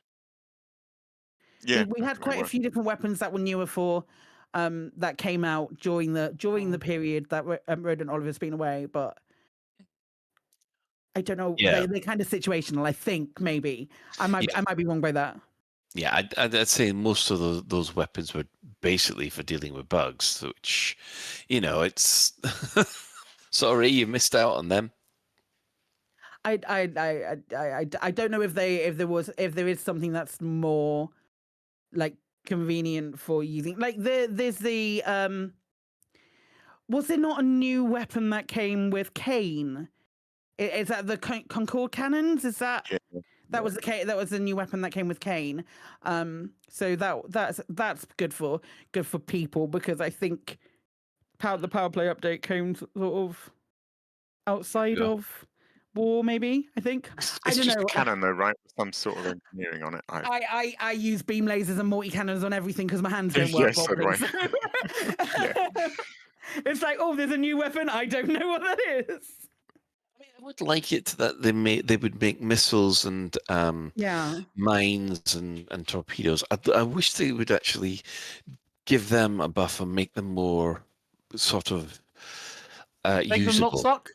Yeah, exactly. I mean, I don't mean. Yeah, at the moment they seem pretty useless, and I would like them especially when now that we're dealing with people with enhanced shields and all that kind of stuff. I would love to have I don't know, a missile that bypasses shields, but or something like that, just to really throw things into the mix.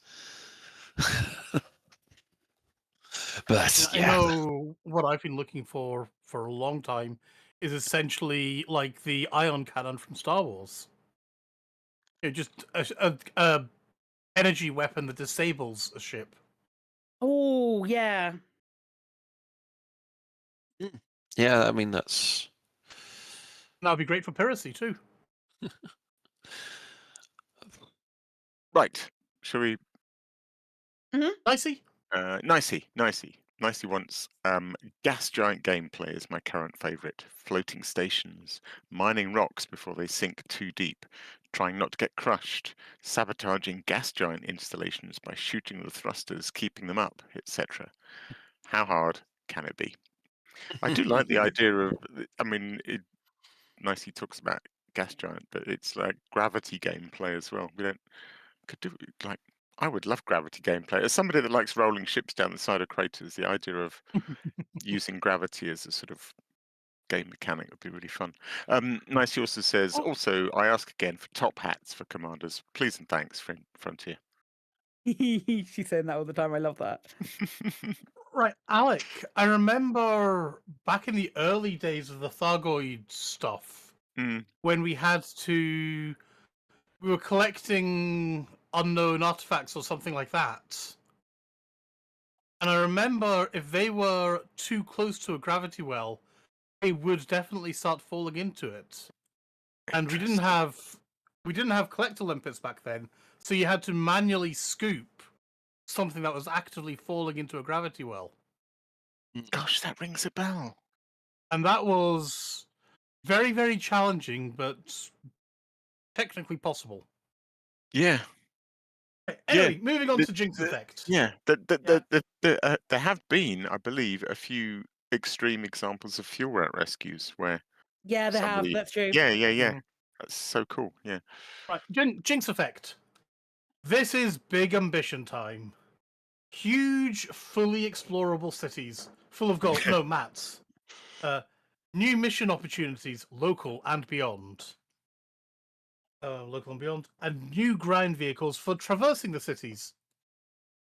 I'd like Frontier to drop a few handcrafted ones, I'm assuming cities, in space and on the ground. And then open up the tools to colonizers to craft their own with loads of customization options, so we can really make each settlement our own. I'm talking about laying down the roads, lighting the streets, dropping different buildings with their own purposes, choosing the styles and the color schemes, and of course, attaching a spaceport. Larger settlements will have their own complex local economies, supported by and influencing the larger system economy. I want to see what people do with this level of creative freedom. I also want the places I have visited to have their own character and to tell unique stories. Oh, that's the place with the bar called the Pickle Python, with real wood floors, where that guy tried to get me to snuggle his wife's... No, smuggle, not snuggle. His wife's favourite brandy. That says more about me than them, probably. Lavian, obviously, into the local prison for her. I wonder if you found some gullible fool to do that. Come on, Frontier, give us unlimited asset placement. I can't do Sidious's voice. Unlimited asset placements. How hard can it be? Wow. How hard can it be? Settlement management, in other words. Oh, like a proper little CMS mini game. Yeah. That's wild. Well, it's like SimCity. Yeah. Yeah. I really like that sort of last or penultimate paragraph about giving places characters. So you do go. That's the place with because that's really rare in Elite that you remember somewhere. Because I sort of desperately tried to do that with some of my colonization to make it to give place a character. So you go, oh, have you been to that system? Yeah. There's a system I think that's. The trouble is, it's a bit out of game, but there's a system where everywhere's named after Lord of the Rings things, and but yeah, the Yeah. ability to give characters quite difficult when it's just rubber stamping the same thing. Yeah, you've got like a set amount of places Mm. to pay attention to. Very interesting. Rocky Star says the ability to loot decommissioned fleet carriers and abandoned stations for manufacturing materials, like shooting off bits at the Guardian sites, only in ships and at these structures, could also provide data materials accessed by recon limpets and data scans. Also, ship racing through time gates with missions to beat them in a specified time. I can hear you going ED Corpel already, Alec. Put it in game. Yeah, Visible gates. Go on, Colin. Oh, just saying, cut and paste the blooming starting place again with all the gates. Mhm. Come on. Yeah. So close. Yeah. Commander Germano. Oh, you know what? I can't speak Italian. Germano Mosconi. Thank you very much. Quality of life. Sorting out the low-hanging fruit method to make money selling ships instead of DLC now, in my opinion. It's time to fix some issues and stop hiding behind the excuses like it's poo by design. Looking at you, Odyssey Engineering, where you cannot change the mods applied to suits and weapons. List with a few user interface improvements, like 1, adding a couple of keybinds like docking requests and supercruise assist, already doable with macros that go against the TOS. 2, improve transfer speed from fleet carrier to ship. 3, a list to manage all the ignored materials. 4, filters to manage the contacts in the external panels. 1. 5, personal desire, coding SLF to land on planets since the gear is already present, visible when you change livery. Not necessary, but welcome if you explore with a large ship and don't want to touch grass with your Type 11, or maybe races. 4, many more if resources allow. White. Maybe races. Races. Maybe races. I'm down for races. Alec? Oh, sorry. I'm dicking around with the show notes. I'll stop and read my thing. Gosh, that's a lot of vowels in that name. Commander Owen. Oh, I see. It's pronounced Ian. Ian. Well, that was how his name appeared in Discord, so that's how I'm doing it. Excellent. A buff to exploration and exobiology, landing on worlds with thicker atmospheres, flying into similarly thick gas giant atmosphere layers, possibly using an SLF type vehicle with the extended range organic sampler built in. Doesn't need to be full Earth-like world type atmospheres, just something to enable more exobiology without breaking the existing stuff. Unrelated, ship loadouts would be a great addition. Yeah, amen. Right, we got a couple of words from Profane Pagan. 2 things. Since your last episode, I noticed the properties of bromellite and cobalt, which the powers are hoarding for a hitherto undisclosed purpose in the current CG, have in-game descriptions which might hint at future use. According to the game, bromellite enhances material properties of mechanical strength and thermal conductivity.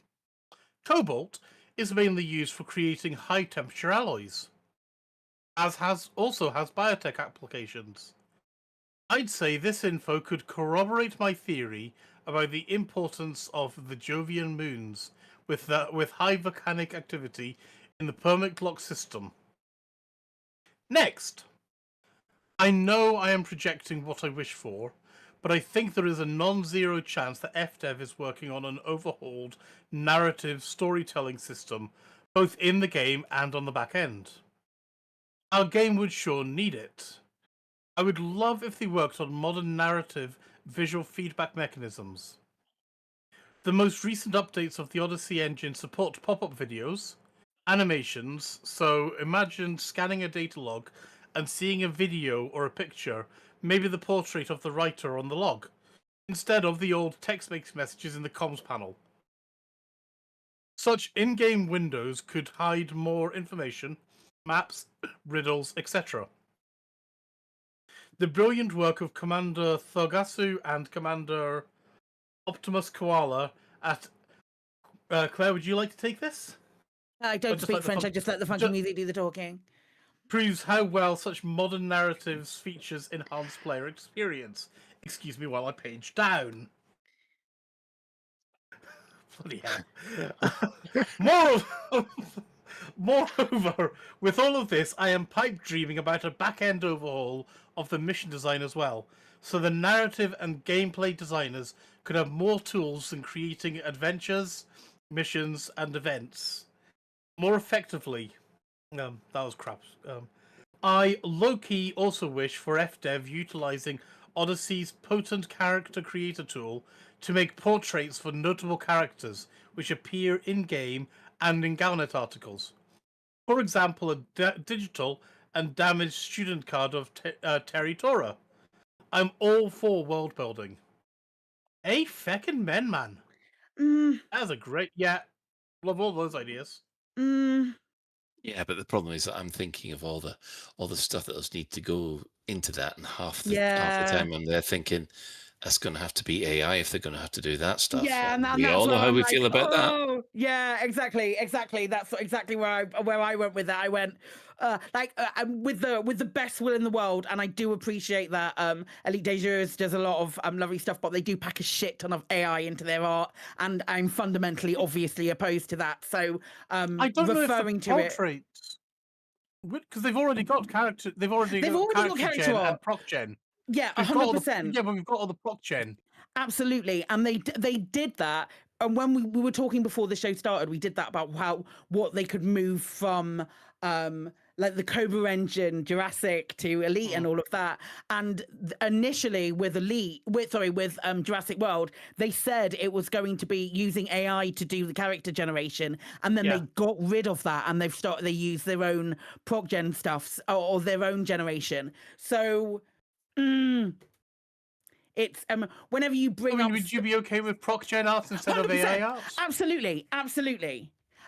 As long as you're not using generative AI, where an artist could be employed to do the work. Leave the art to the artists. Tokoso put it best. Right, Cyril says, if it's not ship interiors with customizable rooms, then I'd be happy with something as simple as an additional utility model that disguises your ship holo to look like a different ship when scanned. To explain, when you scan a ship, it shows a holo on the left of the radar. The utility module would essentially present a fake ID upon an initial scan. So let's say you were flying a Type 11, but when scanned, it would appear on the holo that you were flying a Mandalay instead. Obviously, you'd only be able to fake ID another ship of the same size of yours, so we don't have Panther Clippers showing up like Cobra 5s, but the gameplay potential of this alone is immense. Nothing about the physicality of your ship would change, and with enough of a time to be scanned, it might be seen through. But man, what a kicker. They got the idea from JN Tracks, but they just had to mention it here. It's all well and good until someone looks out of a window. Yeah, but when you're in Super Cruise and flying along, all you see is the bright light. So you're there thinking, oh, that's just a Sidewinder. I'll jump that Sidewinder. Oh, what the heck? It's a Corvette. Yeah. So it was a really good discussion on last week's Loose Screws about that. Actually, they even went further. They did kind of even get onto the physical thing and say you could almost use the new holo kits to even holo make your shit. From a distance, actually look like a. And what was interesting was they were. In particular, I think JN Tracks has been having a really solid, legitimate go at doing piracy, role-playing piracy, and also sort of giving in to piracy, and it's really interesting. It sort of raises a different discussion. Sorry, maybe I should say this for another show, but about the average player's gut reaction to being jumped is to assume they're being jumped by griefers and to run for it, and actually I think that's a real hurdle for piracy, is getting people over that gut reaction of assuming it's a griefer rather than somebody role-playing a cool piracy mechanic. Anyway. Well, I have Moz. Thank you, Moz, for giving me a name I can pronounce. Right. Automatically change graphic settings when entering and leaving a planet or SRV, etc. Have to manually do them at the moment when going to a planet. Otherwise, my VR is an SRV puke fest of frame rate drips, even with an NVIDIA 4080. Really? My 4070 is okay. Have separate graphic options for planetfall, etc. Yeah. Fair enough. Fair enough. Yeah. Alec again? Yeah. Mhm. Yep. Buxton says there's a load of little things that would be nice to see fixed, like a button for landing request or a button for turning Supercruise Assist on and off. But the one thing I'd really like to see is on foot and in-ship gameplay integrated together. At the moment, it feels like there are two games. You can only get on foot missions when you're on foot and in ship missions when you're in ship. Why not merge the two? And then you could have better missions like where you have to track a ship to a planetary settlement where you then have to assassinate someone on foot.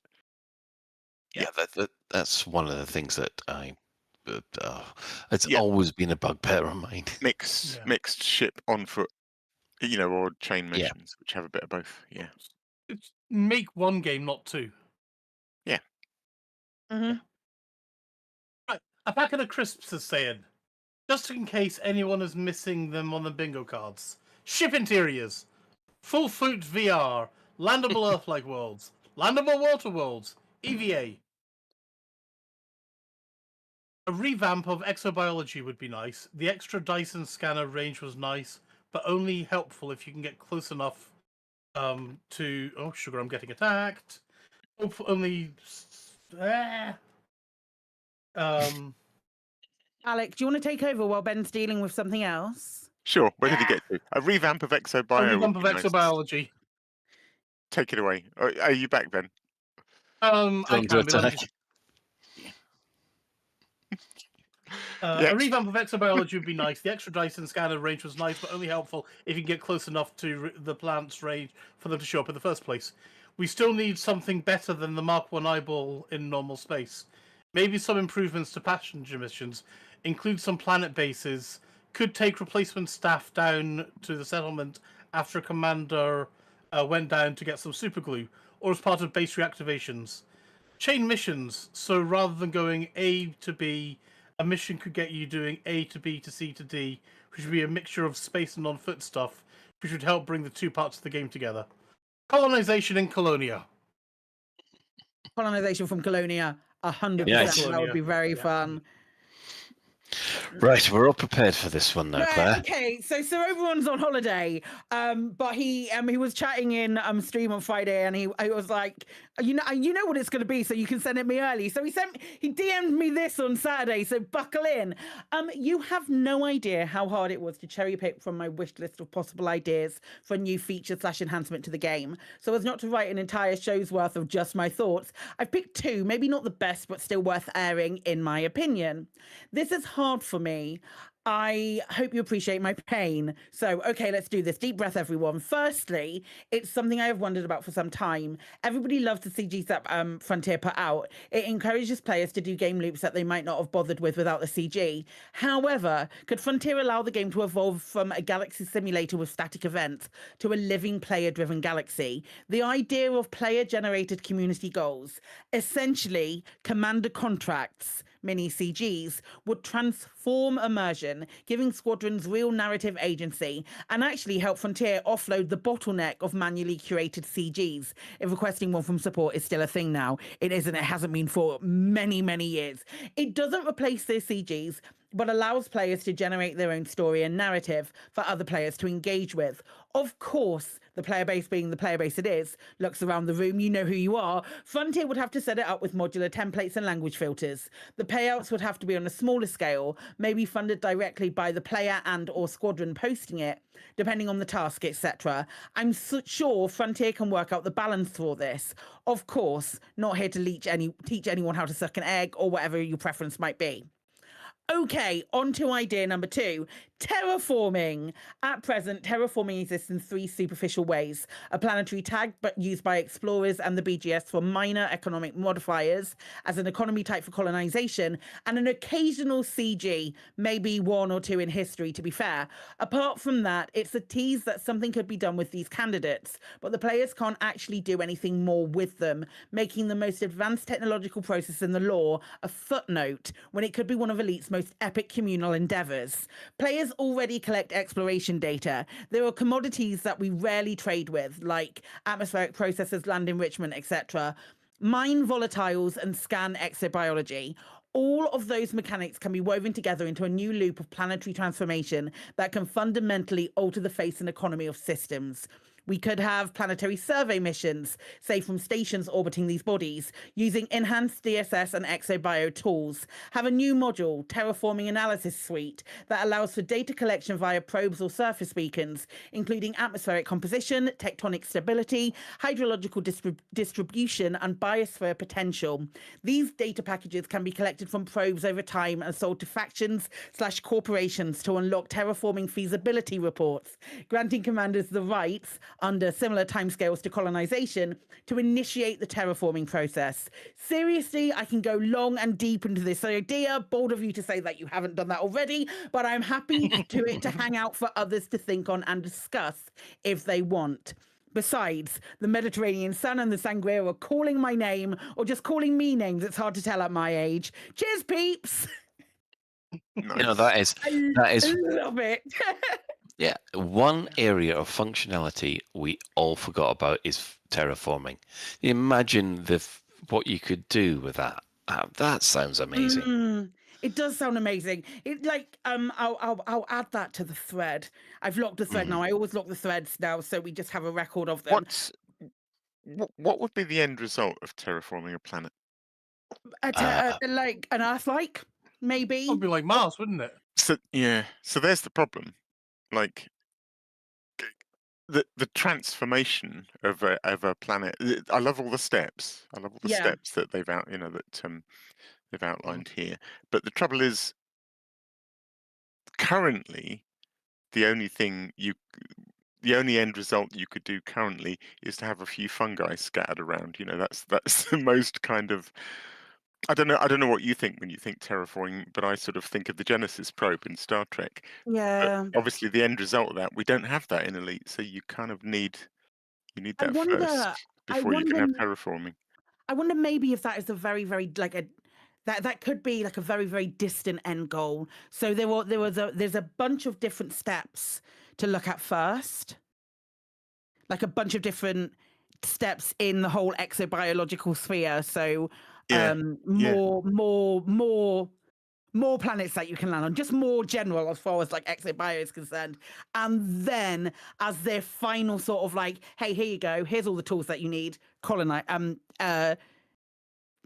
do this, terraform this, and then use Jinx's idea of like the micro CMS stuff where you're making like roads and placing the buildings exactly where you want, making it even more modular. I don't know. It's a cool idea. I love it. That's not going to catch on, is it? No, it isn't. Well, those were fantastic answers and in-depth answers, and my God, they took a long time to get through. More answers. Right, okay, quickly, any other business? Well, first off, congrats to Cal on his house move. We'll need bathroom updates soon. Yeah. Another 10 years of bathrooms. And of course, well, as everybody now knows, we are now on Spotify. So if you could give us a like or a follow, or even if you've enjoyed this episode, drop us a comment, because we all enjoy actually reading those comments. And I refuse to say hello to anybody's mum or dad. Why mention it? Why mention it?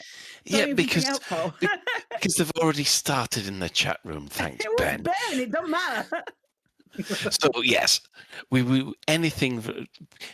We appreciate your feedback, right? So we'll now quickly do the shout outs. Our sister station, Hutton Orbital Radio, it broadcasts on a Thursday at 8:30. You can tune in at twitch.tv Hutton Orbital Truckers, or if you want the audio, just go to radio.forthemug.com.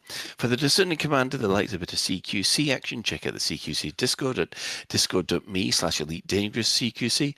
We're also giving shout outs to the other Elite Dangerous podcasts. That would be the Guard Frequency, who do other space games as well, and they're still having problems with their feed. Please bear with them. There's wonderful, as aforementioned, Loose Screws over there in the States. There's now the official Distant Worlds 3 podcast every second Friday at 9 o'clock UTC.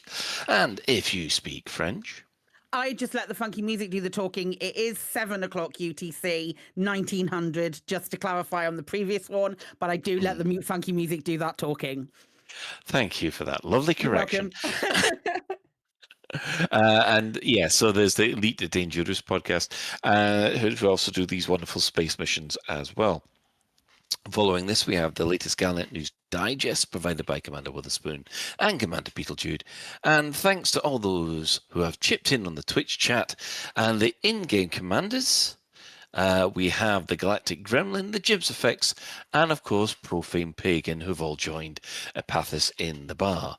So, special thanks, of course, go to Commander Tokuso, JN Trax, and Alan Stroud, who have created music that we use in the show. And that's it for another episode of Lave Radio. If you'd like to get in touch with the show, you can find the contact links in the home/contact us menu section of the laveradio.com website. Do let us know if you have any questions or if there's anything you'd like us to discuss on a future episode. Lave Radio is recorded live on a Tuesday evening at 8:30 and streamed out at laveradio.com/live. So, thanks to Ben. Good night, Colin. Thanks to Alec. Thanks, Colin. Night all. Thanks to Claire. Cheers, lads. And special thanks goes to today's tech specialist, the Chris Mark V, little Big Ian himself. You're welcome. Excellent. So, until next time, Commanders, fly safe. And if you can't do that, fly dangerous.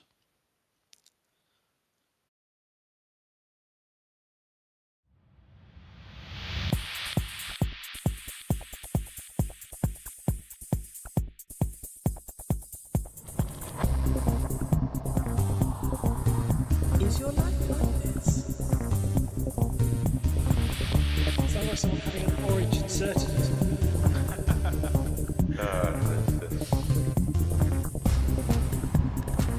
Need a safe word. Space can be done.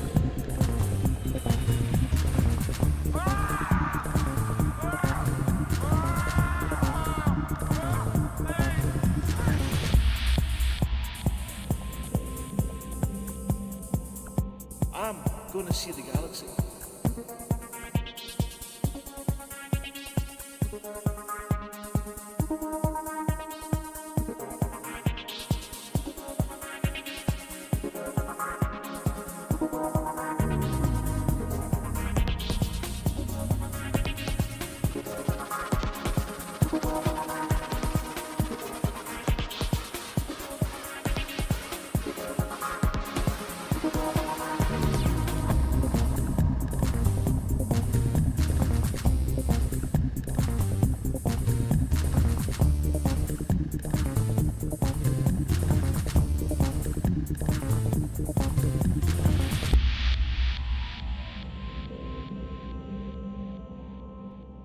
Ah, damn it. No worries, guys. Hold the fort for 2 seconds. I'll be right back.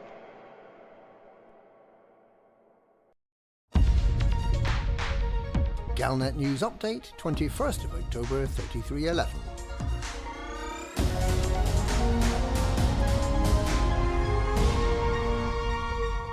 Good progress is being made on Brewer Corporation's appeal for construction materials. But what's the real purpose of the initiative? And is there a hidden purpose?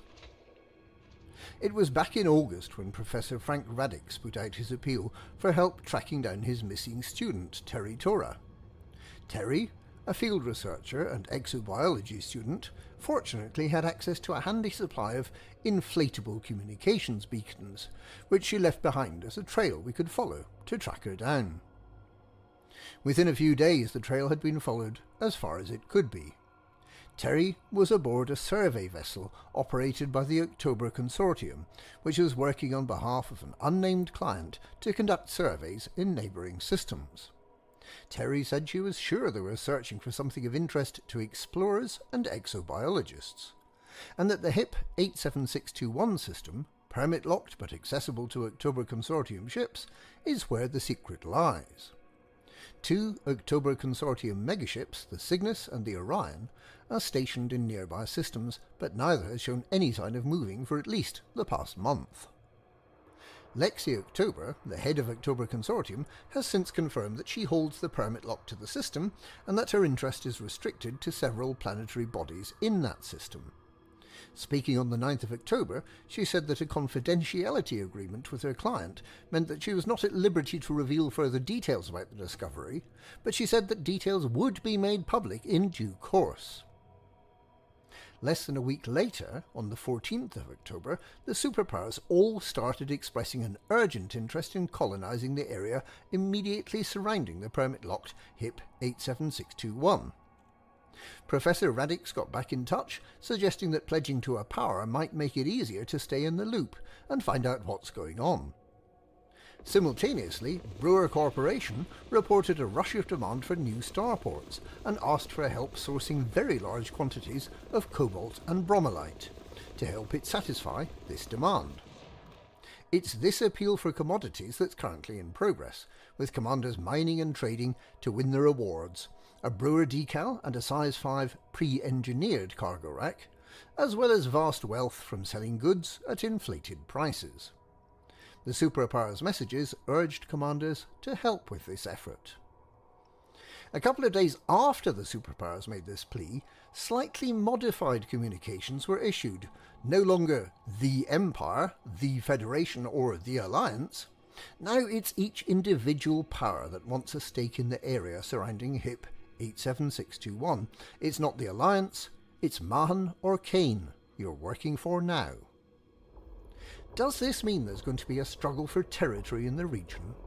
Will starports and control of systems be allocated based on how much power agents working for each power have managed to turn in to the Brewer Corporation appeal?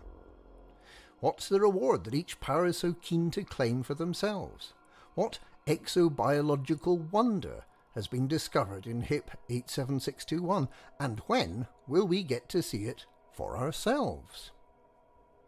We must wait at least another week before we start to get answers.